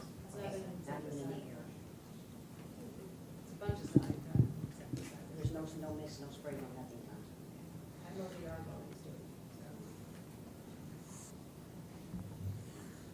Anything else that I can address from the? You've done a lot of good research. I'm curious what draws you to this spot. Is it the cost of the land, and what other spots have you looked at? We've looked at lots of areas. There was a mention of land out on Muller Road. Currently, that is zoned commercial, and the asking price on that is $25,000 an acre for crop ground, which is it's way up there for crop ground. This piece of property here, we're getting for less than $10,000 an acre if the sale goes through. And the sale is contingent upon us securing this zoning and special use.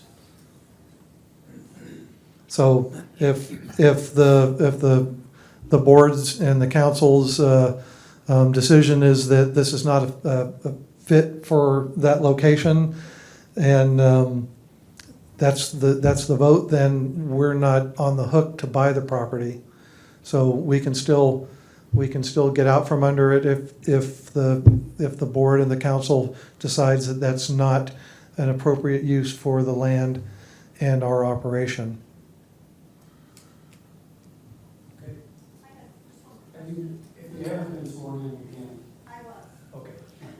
I know you discussed traffic flow, but I just thought of, this probably should be very successful, pretty popular. So you're gonna have people coming from both directions on Bloomington Road to come in your entrance. So if you have cars backed up this way and cars backed up to make a left turn in, is Bloomington Road gonna turn long at that point? You got 10 cars each way? Yeah, I think that scenario is probably very unlikely to happen. Very, maybe less than 1/10 of 1% of the time would you ever have that many vehicles coming in all at once. Typically, what we've seen in other winery situations is, a car here, a car there. There might be 2 or 3 come in here, 2 or 3 come in there. And then they trickle out.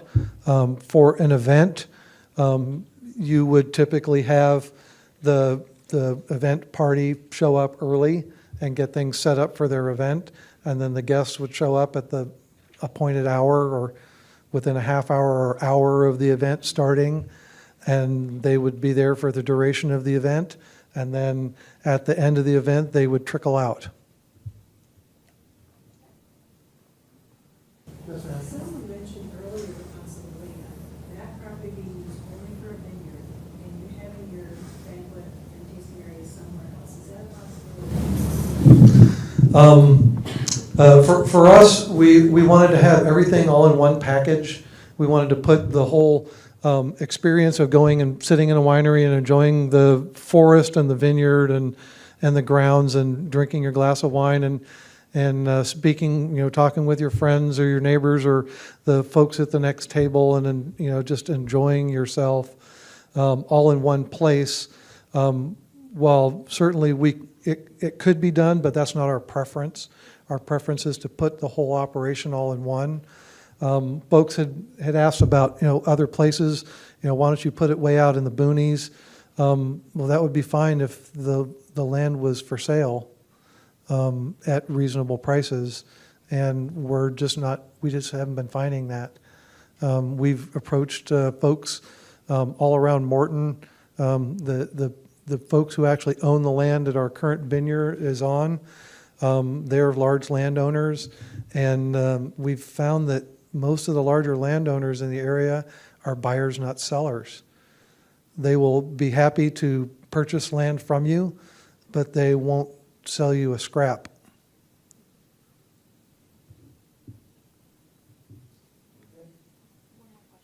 Yes, ma'am. Just one more question.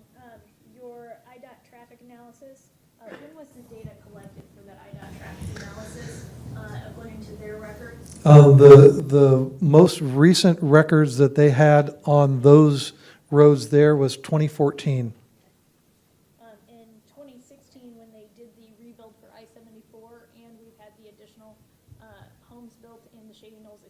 before, and in our area of Trailside Estates, we've had a large number of increase in traffic. So I'm thinking your numbers may be skewed slightly, not your fault, understand that.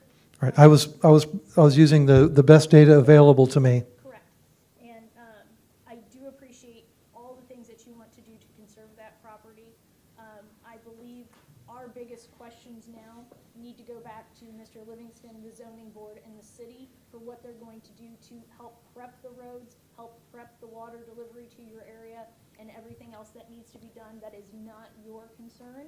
It is the city's concern to make sure that they give us the right of way for that kind of traffic. So thank you. Thank you. Okay. We're going to deliberate on these first two cases now because we have a couple others, and you guys have all been here a long time. Let's see, get to stay and hear what the deliberation is, and then you can get on your way. Okay. So the first one is the 18R-16. That's for, excuse me, the changing of zoning. You know, they're two separate cases. One's about zoning, one's about special use. I don't have a problem voting on the zoning, but the special use is the one I would abstain from. Okay? So, everybody get your sheet? Are we going to have discussion before we start to even vote on any of this? Okay. Normally, you close public deliberation, and we have deliberation before the vote. So Okay. before you start reading the We can- sheets, you have to ask to see if anybody has any comments. Go ahead. Anybody?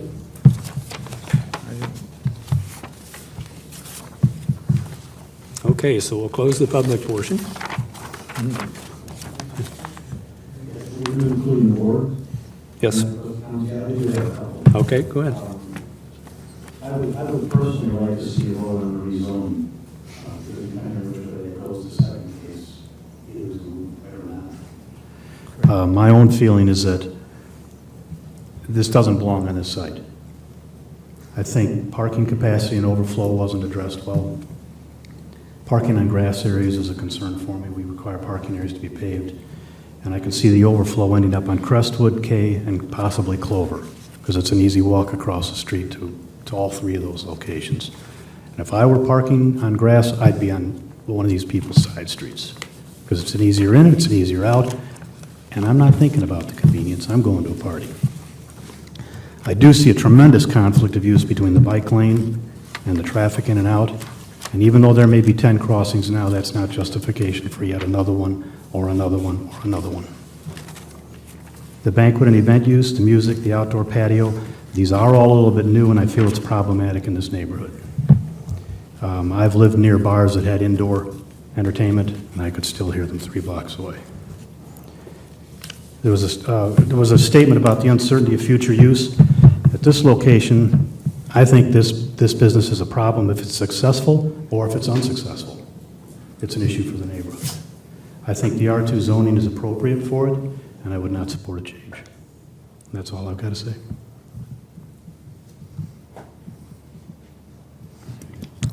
Mr. Chairman, I too have some concerns about some of the things that Mike just touched upon, and some additional. I think the gentleman has done a very good job of explaining how he's going to control and set up the trail as far as the green effect and putting the bridges in. I think that's going to be a good asset in that area. But the bigger problem, I think, is the access going over the trail to come in and out of that business off of Bloomington Road. And I looked at that even when I was there and pulled in and then started to back out, and I couldn't really see down Bloomington roadways, and a car come down the road fairly fast and went right behind me. And a semi trying to either pull out or and turning in there, I don't believe Bloomington Road is wide enough to even take care of the semi as far as getting in and out. And I could see that there would be increased traffic weights on them roads that would thus deteriorate them in time. I also believe that even though the signage is put up on the trails, that some people are not going to pay attention to the trails. If they're on a bike, they're going to say, oh, I see a stop sign, but I'm not going to stop, I'm going to keep going. And that'd be about the time that a car would pull out of the facility, and there would be, unfortunately, possibly an injury to one or two people or more. The use of the property down the road is, and like Mike indicated, whether it is successful or not, there's going to be a lot of people that are going to take the easiest way out to park with the banquet facility part if they're going to a party there, not to pull in and park in grass area, especially if it's rained. They're going to park on one of the side streets, and then there's going to be a lot of congestion there. It's going to create more traffic problems. The unfortunate situation is that with residential being on three sides, I've faced the same situation in a particular instance that I had, and I honestly don't think that this is the proper location for it, even though it's a wide open grassy area and it's confined by a lot of trees and stuff. So for that, I can't support it myself. That's all I have. Anyone else? I think when I initially looked at this, after Mr. Berry made the presentation, looking at how the property, if you really look at some of the slideshow there as far as the vineyards, the property is going to be, I think if I got my streets, Clover and Crestwood is going to be, I don't say protected with the clover trees, and the vineyard is going to be, based on the slideshow, most of the people are going to, I don't say have shielding. Now, like everybody says, the biggest concern that I continue to have is the crossing of the trail. And then when I, add alcohol, and I don't agree with some of the opinions that just because you come here, you're drunk when you leave, but alcohol and crossing that bike trail is the biggest concern. Traffic will increase, but crossing that trail is a little bit of a concern.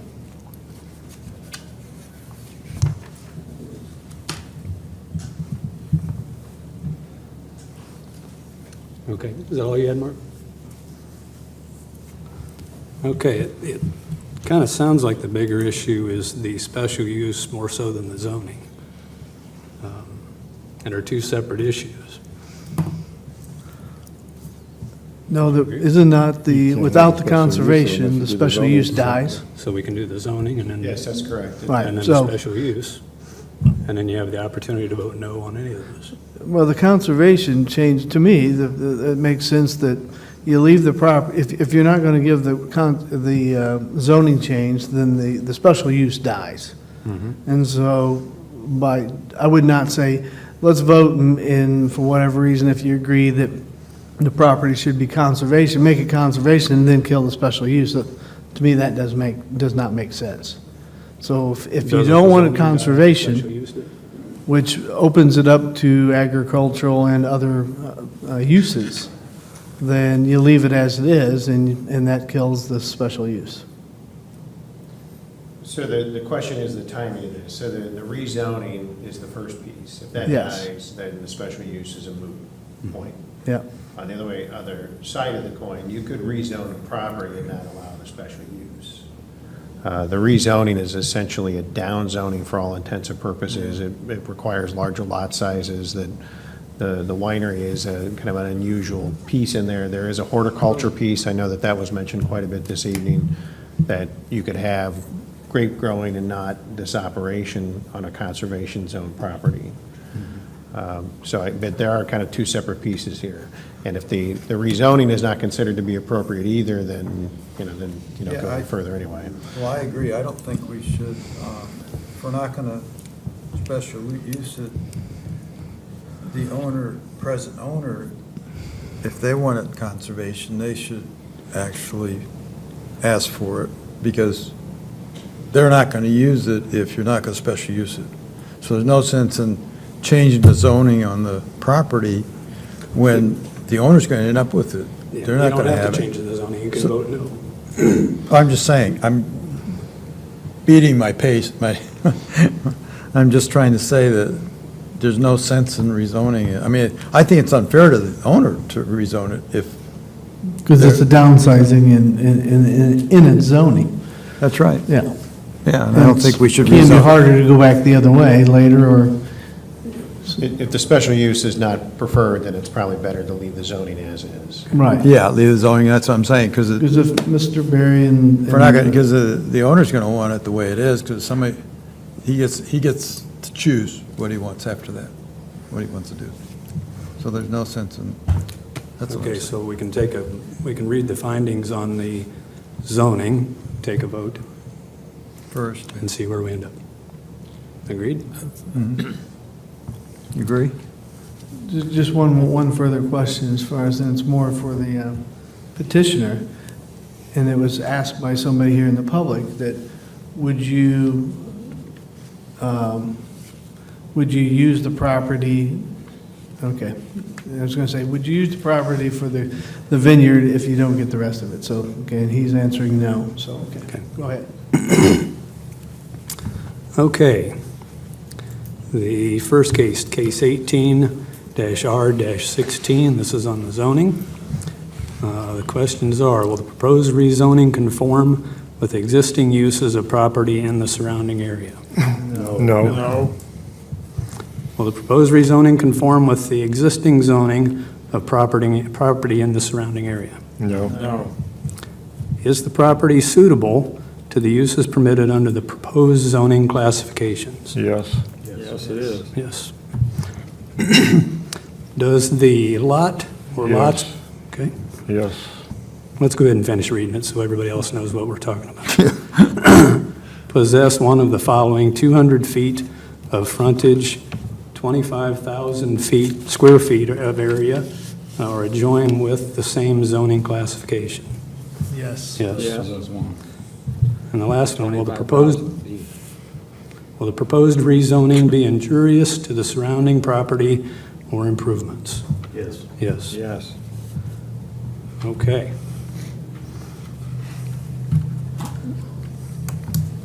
Can I have a recommendation? I'd make a motion to vote on the request for rezoning. No, you gotta make a motion on whether to approve or deny the special Phrase it that rezone. way. So it'd be a recommendation to And it approve. goes or to deny. council.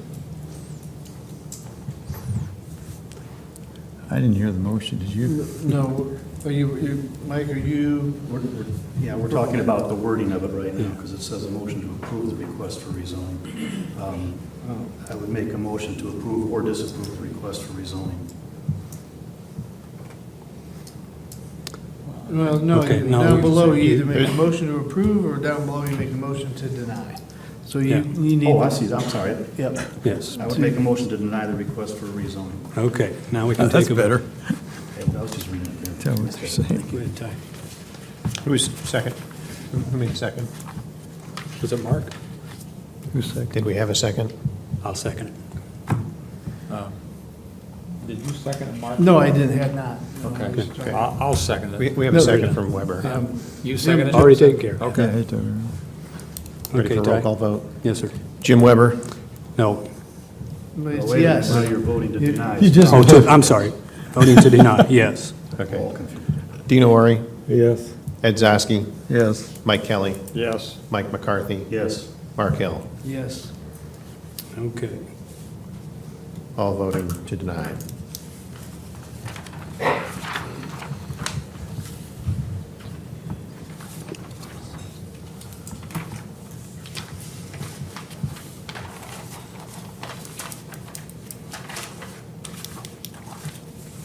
Now that recommendation goes to council when, Ty? 2 weeks? It would be as soon as next Tuesday. No, next Tuesday.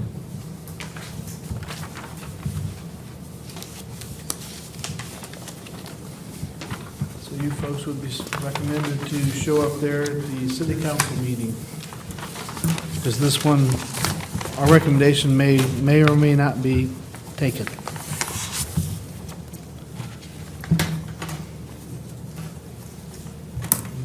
Okay.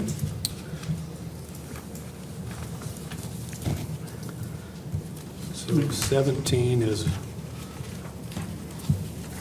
pretty much moved. Yep. Correct? Do we have to vote on that? Oh, I see. Well, Kind of interesting, isn't it? You can't have a special. without the rezoning, Yeah. then the special use is a moot point. Yeah, the only I debate would agree. be whether or not the council there's takes that up. nothing- There's nothing to vote on that case. So I think we have a denial for rezoning, and there's no further Okay. discussion beyond that. And we'll follow up with the petitioner and talk to the council members too. Okay. Thank you, everyone, for your time.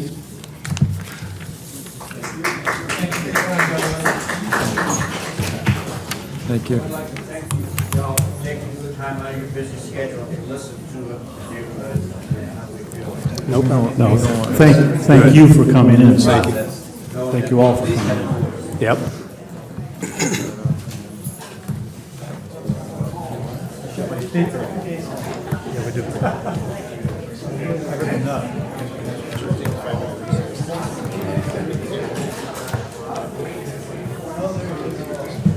We're going to take a couple-minute break to clear the room, guys.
Isaac's expertise, and I tried to stay within the ordinance.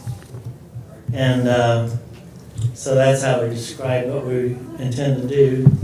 I have a small sign company, and we use junior boards, not big ones. And my boards are 5 by 11 instead of, so we would put stack 2, and it would result in a 10 feet tall and 11 feet wide structure.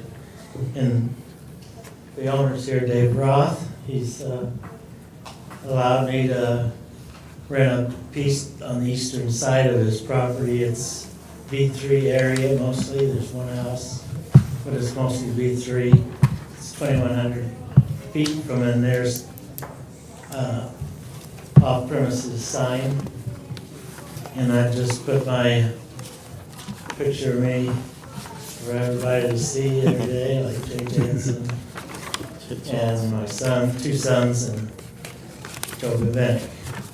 So that's our hope, that you would allow us to use this piece of property.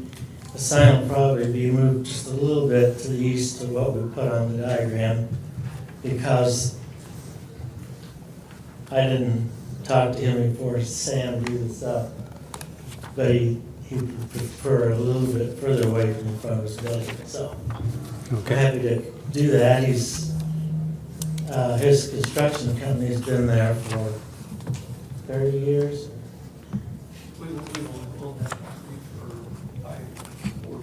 Right, and so he's gracious enough to let me, I have signs that are, have to be moved from the Peoria side of the river because of the IDOT is acquiring land.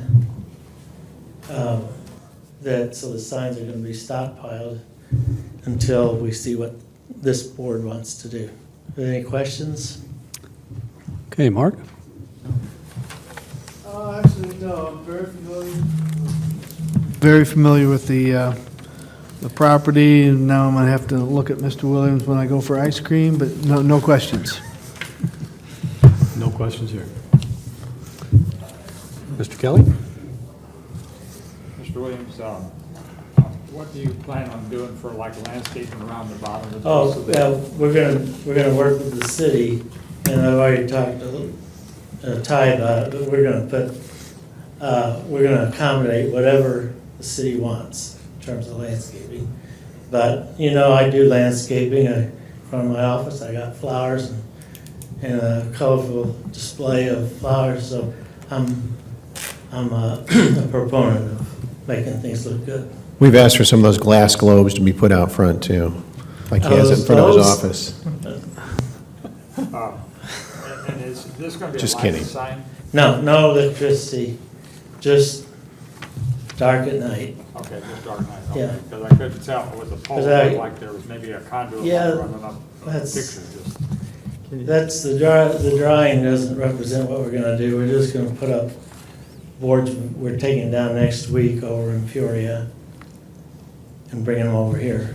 June. So it's not going to be as high as what this one is? No. What's the height of the sign going to be? We put down 35 because that's the height level, but it won't be that high. It'll be 2 5-foot highs, it'll be 10 foot tall. Okay. And then, I don't know, it'll be off the ground maybe 4 or 5 feet. 4 or 5 feet. So the most it'll be about 15 or 16, maybe 17 feet. But I'm not an engineer, Okay. so that's what it would be. And that's going to be mounted in a concrete footing or base? Yes. We'll follow city engineer recommendations on footings and things like that. And from your drawing, you're placing them 40 foot off of the sidewalk area, Sure. back from the road, correct? It'll be back at least as far back as Mr. Roth's sign that he has for his business. So it's fairly well in line with his sign then? Yes, Okay. we're not gonna go block his sign, that's for sure. Right, okay. Might be in a V shape sort of thing. Catch Okay. traffic both ways. Yeah. Your expected time to do this is what? Well, after the city, if the city does approve it, I have a guy named Zach, Sam Zach from Abs Outdoor, and he does all their safety stuff and all, based on how busy he is when it'll go up. I just let him do it whenever he's got time. Okay. It'll be after hours and things like that. And then with the landscaping around it, then you're going to be maintaining that? Yeah, yep. Okay. Well, Mr. that's Roth will nice. have to mow the grass there, though. Sure, I think probably shrubs that all you do is trim would be best, because I'm straight next to this, my flower garden's right next to the street, so I gotta help the people that go to Whitey's have a nice place to sit. There you go. And I take their garbage every You put a Sunday. bench under it? I pick up all their garbage that's in I accommodate them with 2 big garbage cans and they're full every Sunday. We appreciate So it. I pack it up and take it home and let the city of Peoria take care of that garbage. Oh, okay. Okay, that's all I have. Thank you, sir. Thanks. My next. Can you put a picture on there of me on it too, so I can Yeah, and I will see you at advertise? Costco about noon tomorrow. I'll show you the picture, get you to pick up your picture. No, I don't have any questions. No questions. You're doing well. Thanks. This is the first case of this type I hear that the sports looked at. You've always been a trendsetter, Dick. Right. For new ground here. I have nothing for you. Thank you. You're good. Jim, I don't want to prejudice you, but you're the greatest.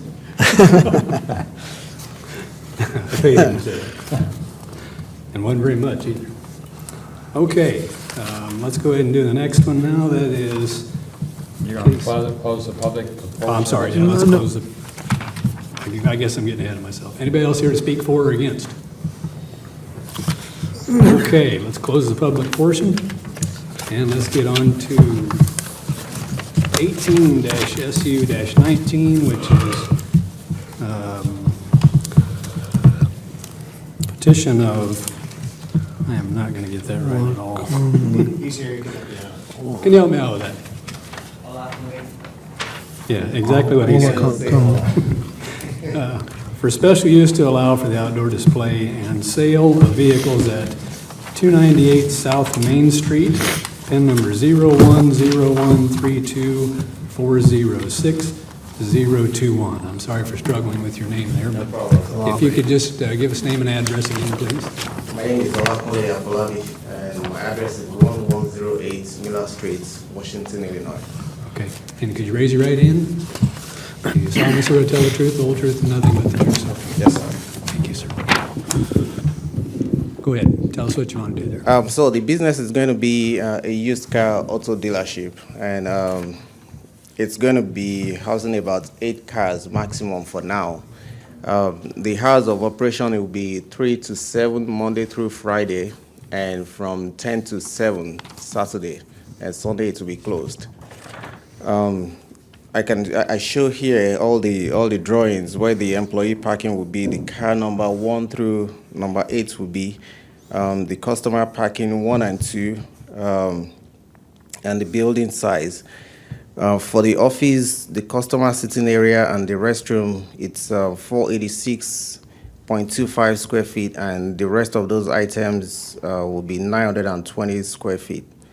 I have the landscaping, the flowers currently there, 1 through 3, and there is another tree. There's another tree before the in between the building and the cars, and there's going to be an overhead sign, which I'm going to be taking one of the spots. Yeah, I think that's all I have. Then I have the existing building mapped out on the drawing, on the back and on the side, and all the existing roads. Any question? Okay. Mark, do you have any questions? Yes. Mr. Afolabi, I'm looking at your layout, and you're talking about 8 cars, and I'm trying to look at the actual pictures to, I would say, somewhat justify the drawing to see, can you really get 8 cars around this building? And for most of the people that are been around here, this is the old cash and carry location, and this building's out in the parking lot by the looks of it. And looking at the drawing, you've got, and I'm looking at the picture and the drawing, you plan to have 3 parked along, trying to get the orientation here, so, okay, there you go, 1, 2, 3. I'm seeing about 3 or 4 spots on the, I don't know what side of the building that is, and you've got basically 4 cars there, and so then the other 5 spots are along what I would call the road. Yeah. And I guess the picture shows from picture 3, 1, 2, 3, 4, 5. So I guess it does show how you can get 8 spots And has the owner of the property given you the okay to have all those, use all those spots? Yes. Okay. The owner was And- here earlier but unable to stay for the meeting, so. Pardon me? The owner of the property was here earlier but unable to stay for the meeting. Oh, I did recognize him sitting up in front here, Yeah. yeah. I thought I did recognize him. Okay, so there's no reason, according to the lot and the layout and what he's given to you, that you could not have 8. Okay. You planning on doing any additional lighting outside, or is the owner of the property gonna put any lighting out there for you? Yes, I'm planning to do some LED lights. I've already discussed with the landlord and the agents, and yeah, they said they are going to do. I can do the LED lights on all the 4 sides of the building. So that will light On the building? Yeah. On the building So that will itself. light the front, the side, the back, and the side. And it may not shine any light based on the drawing, those 5 spots probably will not get any lighting, but, okay. No further questions, thank you. Thank you, sir. I've only got one question. It's more towards staff, Ty. This is looking like a shared parking lot to me. And do these spaces as assigned to the used car dealership work to the detriment of the other business on the site? At this point, I'm not sure that there's any other tenants in there at the moment. You know, I think that the lot has limitations as far as how much parking is available there, and is really going to be dependent upon what goes into the site. I think that Mr. and Mrs. Furniture has closed at that location, so I don't think there's any other businesses right now competing for those spaces. Well, for that building then is empty, does it work to the detriment of a future tenant in that building? I think We're something- talking about, the beginning is 8 cars. Right. The beginning is 5 cars. But if the gentleman's successful in his business, he might be looking toward 12, 15. and I think using there's a all the limited spaces. potential where, yeah, I mean, whether he expands into the rest of the lot or what happens there, but, and I think that's something that he and the landowner. He and the owner have to work out, okay. Yeah, unfortunately. I mean, I think there are limitations there at the site, but. Okay, that was my only question, thank you. Are you planning on using the sign, the large sign that's alongside the building? That's the frame and sign that's up there where it's got the furniture listed now, and then there's just open signage on top. Are you planning on using part of that sign for your car sign or your sales lot sign or what? Yeah, I'm still talking to the landlord about that. He's planning on using the top sign for his name, or I can take that spot. It depends on the negotiation between myself and him. Okay. And is there, I don't know from history how long it's been since there was another business. My concern is that I'd almost, because of the size of the area around your building and where your office is going to be, that I'd put a restriction on, or my recommendation would be to put a restriction on the number of cars that you can have there at any given time. And the only reason I say that is because I can see the potential that if you start putting 15 or 20 cars in there, then that whole lot's going to be taken up, which then does create a real problem for any other business that would want to go in that other facility that is sitting there empty now. And some potential person coming to look at that. And of course, they're going to see all the cars that's being already taken up in the parking lot now by your usage, and then there's going to have to be some adjustments made there. So then I would think it would be a detriment to the use of that other building. Yeah. So because of the location and the fact that you're kind of down in, I'd say, a dip area or whatever, with the road traffic going by there and everything, and they're not going to see your cars very easily from the major highway. They're going to have to turn in there anyway, right, to see that. But you know, in the way you laid it out, and I counted the spots on the Gold Street side, and I could see a potential for 8 spaces there. You have 4.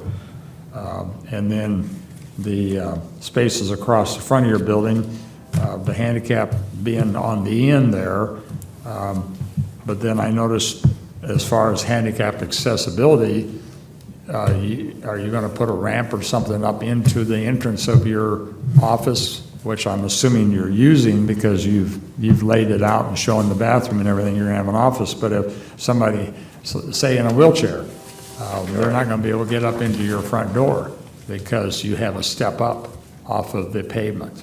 So are you going to make any provisions for that or what? Not for now. I discussed with the landlord, and they don't really know why they have the handicapped sign there because there's no ramp currently. Well, but you have to have handicap parking. Right. For any business has to have at least handicap parking, and then you have the handicap parking, then you have to make provisions under the accessible code for accessibility. Because it could be a person walking with a walker, right, or a cane, or a wheelchair. And then they have to have the accessibility to be able to get in the facility. So that's something you're going to have to look at with the landlord if you're just renting the building and renting the space, or make a provision for. Okay. I believe that is the only way you're going to really be able to conform, plus putting up the handicap sign too. Right. Because actually, the handicap parking is not really properly laid out by ADA codes, because it's normally it's a 16-foot space, 8 foot of space, parking, and 8-foot crosshatch, or it's 11 and 5. 11-foot parking and 5-foot crosshatch. Crossing.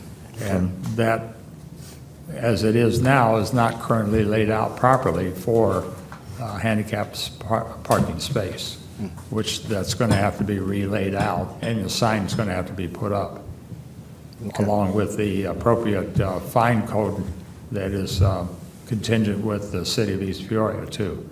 Okay. I'm not stopping you from going in there, but I'm just suggesting that in my recommendation that I would put a limitation in terms of the number of cars that you're going to have there, sir. Yeah, okay. Okay, thank you. Thank you, sir. Anything else, Mike?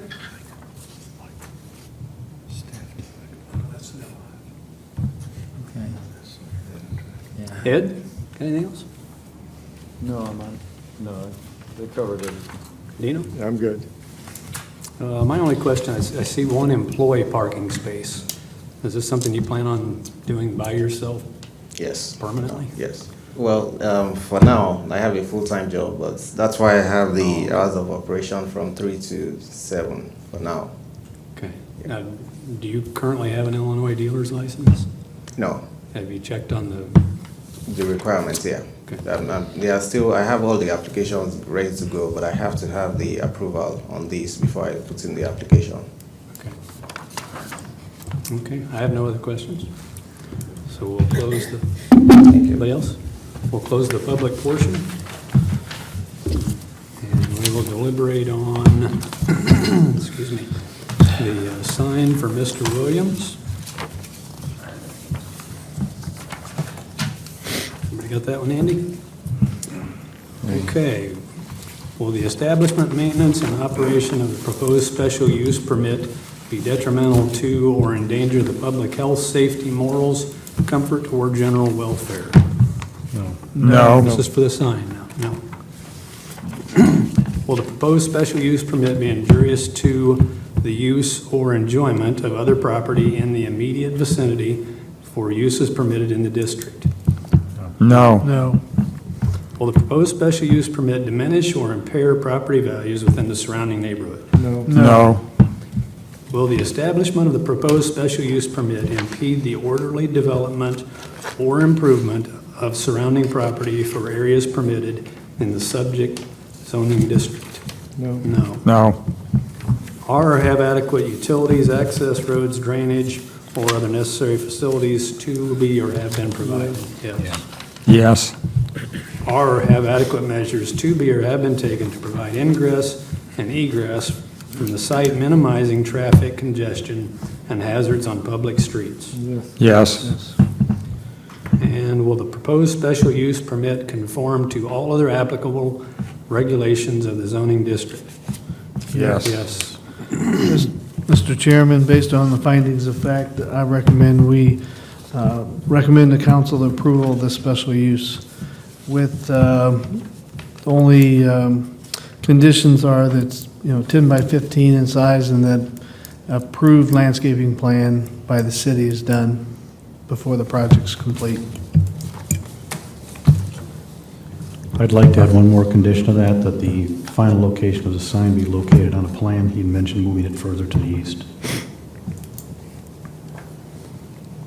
And I'd like to add that in terms of the amount of cars being on the lot as far as... Wait a minute, we're talking about the sign right now. Sorry? We're talking We're on about the the sign sign. for Dick Williams. Oh, sign. Yep. Dick Okay. Williams sign. Okay, we so I have a have second? not greater than 10 by 15 in size, landscaping plan to be submitted and approved, and then updated plan to show correct location. Correct. The sign. Correct. Yes. And who would like to second? I'm sorry. I'll second it. Okay.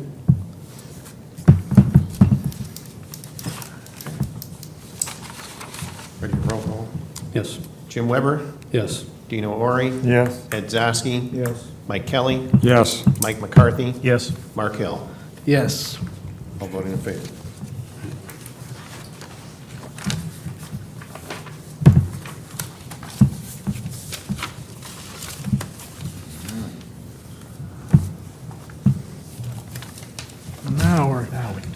Now we're deliberating Yeah. on the car spot. Okay. Now, on this one, since I work for a car dealership that has a location in East Peoria, and that's one of the locations that I serve, I always abstain from these. So, I can read it, you guys can answer, but I will not vote. Okay. Okay, we ready?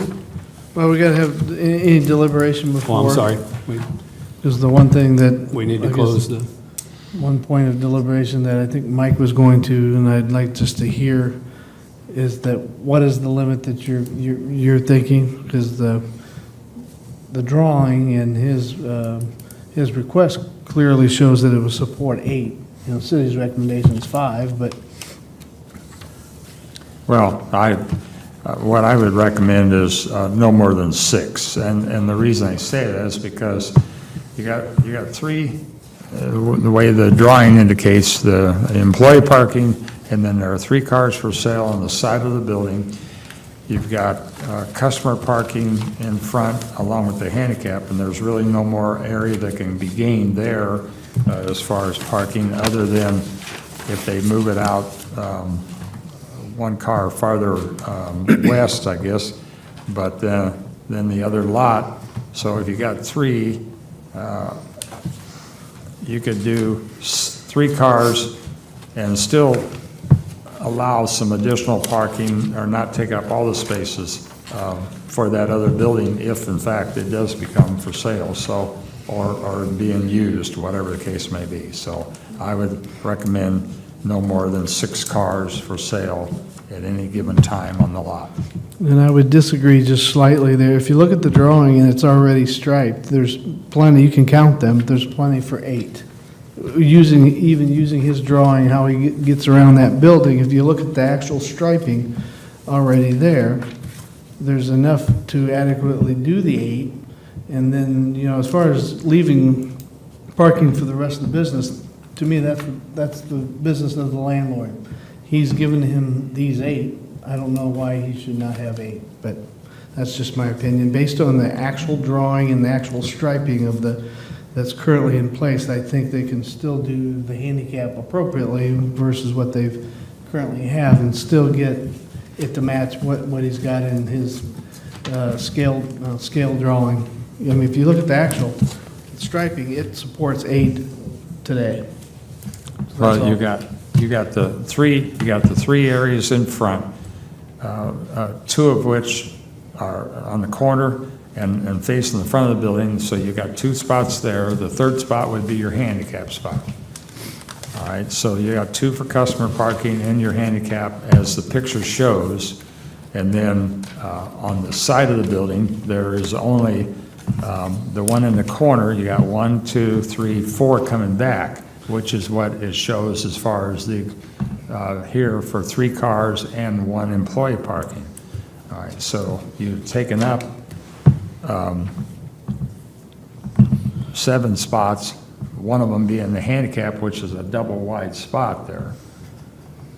So then you're going to have, if you're going to have 8 cars for sale, plus your customer parking, which would be 2 more, that would be 10, and let's say somebody's parked in the handicap, you got 11, and then your employee parking is 12.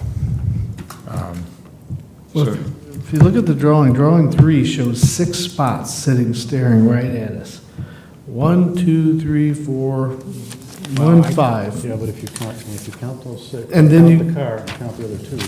Yeah, there's 2 on the other side. There's 8 spots there. There's 8 But spots on this the is not next to the building, this is along the street. That's right. road. Right, I'm saying you got 8 spots. And there's 8 spots there, You got 2 on the other side of this car, plus the 1, 2, 3, 4, 5, 6. 'cause I counted them.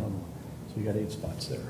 I mean, the picture, it shows the car parked there. If the one, you got the You angle one. got 3 you got- spots there, and where the jut out, which is the bathroom according to his layout, if you look closely at the striping, 1, 2, 3, I count 4 right there, so. Yeah, there's 4 there. I just, There's 4, 3, and 8. My own feeling here is that I'm kind of curious as to why staff put 5 as a limit. that's, It seems to me, I'm in agreement with Mr. Hill that this is between the tenant and the landlord in terms of how he allocates the parking spaces versus his opportunities to lease the land and the buildings. Somebody needs to go there and that's count my them. point. Thank you, Mike. So I'd support the 8 that he's asking for. Go back to Rick. Mike, you're stuck on 6? Pardon me? Are you stuck on the 6? Well, if you use those 4 Well, there, you're not going to have anything for businesses at 304, 306, and 308. You got 3 businesses. That's on the existing landlord's building. business to run that. That's That's part the of why I landlord's was business. holding it to 6, only because I looked at it, the small building and the spaces. Yeah, the other 3 businesses are only going to have about 6 spaces between three other businesses. That's not our issue, though. That's the issue in front of us. He's made that business decision. It makes it harder for the landlord to rent those other facilities. It does. Right, we're not charged with watching it. No, I'm just saying, he's That's shot not the himself case in in the foot. Flagler. Ty, why did the staff, after you looked at it, why did you make the recommendation on only 5? When we look at these used car dealerships, there's always an opportunity to provide a limitation on them. And I think in this case, looking at the spaces that were available and the size of the building, once again, understanding that we changed our zoning ordinance here recently to put that burden on the property owner to make that decision.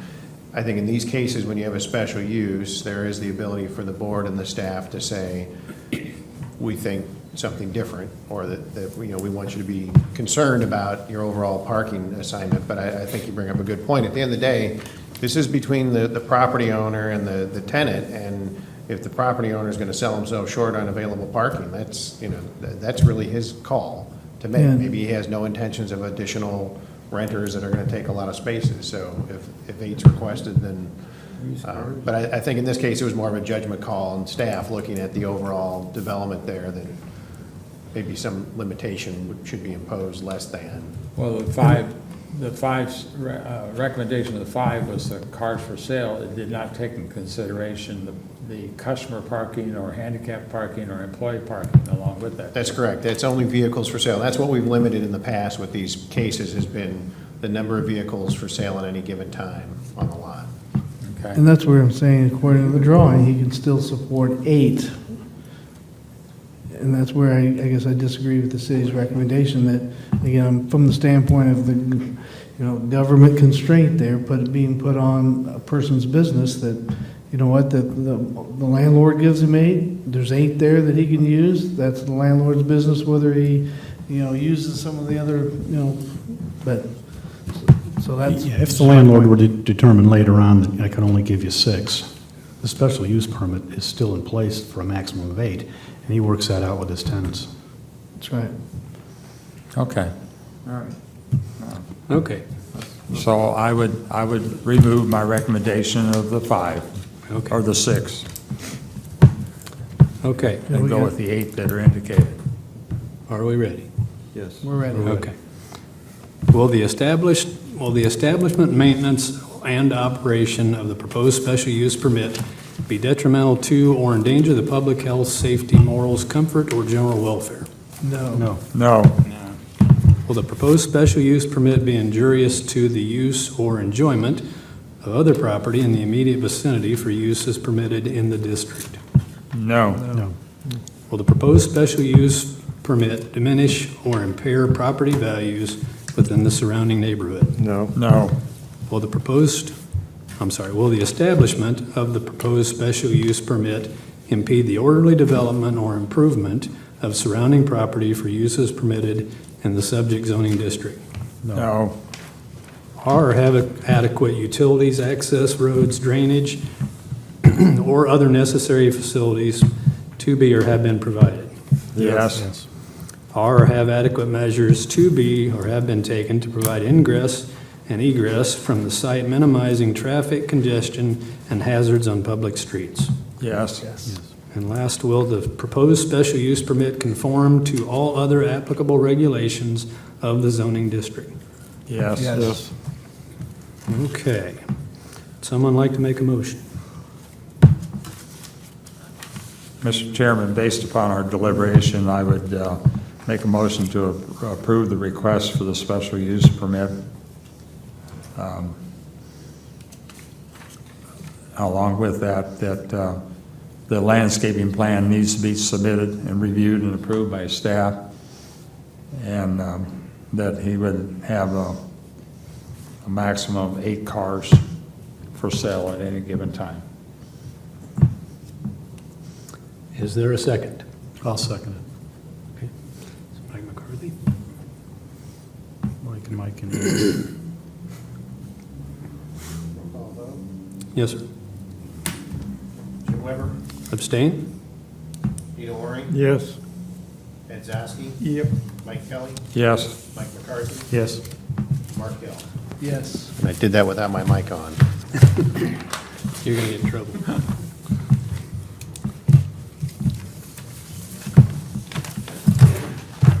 And that concludes our business.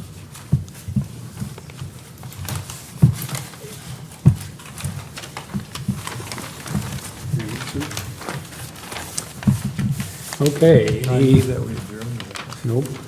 Any new business we need to go? I have one more item actually on the agenda. It's case 18A20. Oh, I'm sorry. It is a very brief amendment to the code, and basically related to car sales, believe it or not. It has to do with an issue that we've had in more than one location where you have multiple vehicles at a residence for sale at any one given time.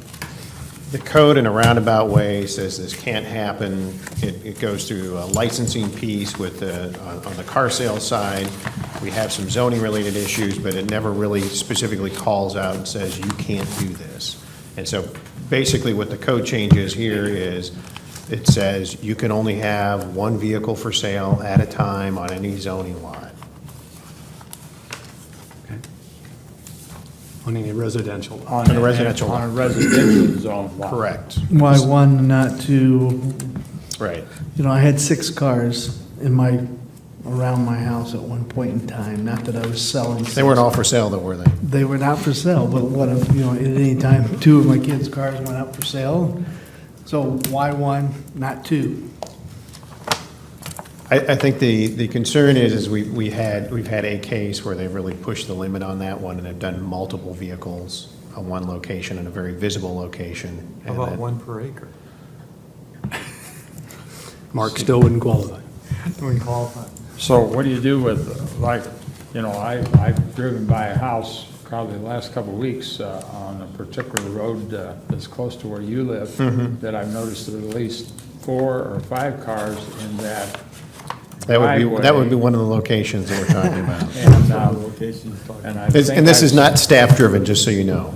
Yeah, and I think Ty's I've cleaning seen up his for sale neighborhood. signs on Record, at put it least on 2 record. of them. So they're gonna have to move those and only just sell one at a time? Is that Yes. what- Well, and the idea is, certainly operations like that, we would love to find an appropriate location for them to do that kind of service. Just like this gentleman's come before the zoning board, that would be our preferred approach, and that's what we've expressed to that one as well. Sounds So to me you like can we have- want to prevent rogue used car lots. Yes. You can have 6 cars there, but you only have a sign on one of them, right? Yeah, but we also monitor social media these days. We're very tech savvy in the code enforcement department, so we're watching you. Just sell one at a time. No, I mean, there is obviously limitations to that, but certainly the outward appearance is of the most concern. And I can see limiting, but I just wonder 1 versus 2, or, what is the right number? Obviously, 4 or 5 is not the right number. So is staff flexible on that? Now, I think this board can come back with the recommendation they prefer. How's that read? You said it's got only one sign Which speaks to one vehicle at a time. for sale. One time at one So you vehicle can per have 5 ride. vehicles, you can only sell one. Correct. Okay, I just want to clarify the ordinance. And move the sign after you sell one to the next one. So you're saying you can only advertise one as one being for Right. sale in social media or signage or? Yeah. But certainly the outward appearance of it is what draws the attention to the So you public. can advertise more. So if somebody strolls up to look at your one, but they like the other one better. You switch signs real quick. Can I ask a quick question? You Are got there only other, one are there sign. other remedies to this, like the conducting a business without a license and you're not in There the are- right zoning area? There are. I mean, the code does have areas where it delves into that. I think that the challenge becomes is it doesn't explicitly come out and say not more than one vehicle at a time. It is an exemption within the auto licensing requirements, auto sales licensing requirement. And so it is not immediately apparent. If you want to provide something to someone that says, look, you can't do this, something a little more explicit is helpful in this case, as So I opposed to can- going to. I can see where Mark has a good point. What if you're, let's say you're gonna move, you bought yourself a place down south or something, you got a couple cars you wanna get rid of, so maybe you have 2. Or maybe you're tired of that motor home and the truck that pulls it, so you're. But actually, you could do the same. Camper. thing. Put one sign up and then. just- Well, here's the case, I think I actually did have 2 at one point. My son was selling his car to leave for a non-car driving state, and I was trying to sell my wife's car. I had 2 cars Okay. on my property or that at one time. Now, I don't sell cars that often. Sure. But again, anytime we get restrictive, I just get, okay, what's the right number? Just like, So could we agree that 2 would be a better number? to me, 2 is better than I'm one. okay with 2. Not more than 2 to any one given time. Not more than 2. Oh, we can do 2? And otherwise, you gotta start looking at why you're moving cars. Okay. I don't know that, I don't know that there's a right number here at all. I'm kind of thinking if there's other means within our city ordinances to address a business on a site, because that's what it sounds like it is. Because I could go buy 3 or 4 used cars, put them in front of my house and put for sale signs and Right. try to make $100 on each one. Well, that's a business. I mean, do we know what's going on these sites, and are there other remedies within the existing codes before we do something like this to add to it? Point taken. Does it say anything about the cars being plated or not plated, or? No, we address that in another part of the ordinance. Yeah, as I said, that should be all covered in, yeah. If this is something the group wants to digest and we can continue to refine this, that is okay by me Let's as well. digest it. It I would sounds like say that's we're. probably not a Let's bad digest idea. it a little bit. So wait till the next So meeting? is everybody good with digesting? Yeah. I mean, there's so many ways to work around this. If I've got 3 cars I want to sell, and I've got good relationships with 2 other neighbors, I'm going to have 3 cars out there, one at each home. Well, yeah, I We think just keep working around it. that's true. But they have nothing, the point here being, from a citing perspective, they have nothing to stand on if you don't have the ordinance to enforce 2 or 1 or 3, whatever the magic number is, but. It's not as clear as it could be, and I think that's what the intent here was, is to try to improve the clarity. That's not to say that there aren't other areas that cover it. It's, I understand what you're trying to do, and Yeah. it makes sense, but I'm just not sure we're digesting the whole thing yet. we can kick this down for another meeting. Yeah, or we Kick it down the road. Okay, so So we're all comfortable with, We want a motion to adjourn? No, hold on, I thought we We had one more thing here about, wasn't the ice maker, was? Yeah, Lance would like to talk to Yes. the group offline. once well, you're let's, done. Okay. so we're finished with this one. We're gonna put that last item off until the next meeting, right? Everybody okay with that? Yes. Okay. I'm not gonna change my mind by next meeting anyway, so you can, Okay. Next All right. meeting, or the next meeting, or the next meeting after the next meeting. depends on how soon the city wants to move How about on. motion to adjourn? Well, we still I need to tried it. Second. listen to this one Nobody won't gentleman. listen. I'll make a motion to adjourn if nobody else has. Okay, I did already 3 times. I'll second it then. Nobody wants to get out of it. Okay, we have one gentleman that wants to talk to at least one of us, so. Oh, okay. That's what I thought. So this is informal, this is, right? Are we formally adjourned? So we're gonna call the meeting adjourned, just turn off the mics Okay. and just answer a few questions or ask a few. Yeah, so I have a special use permit for the ice machine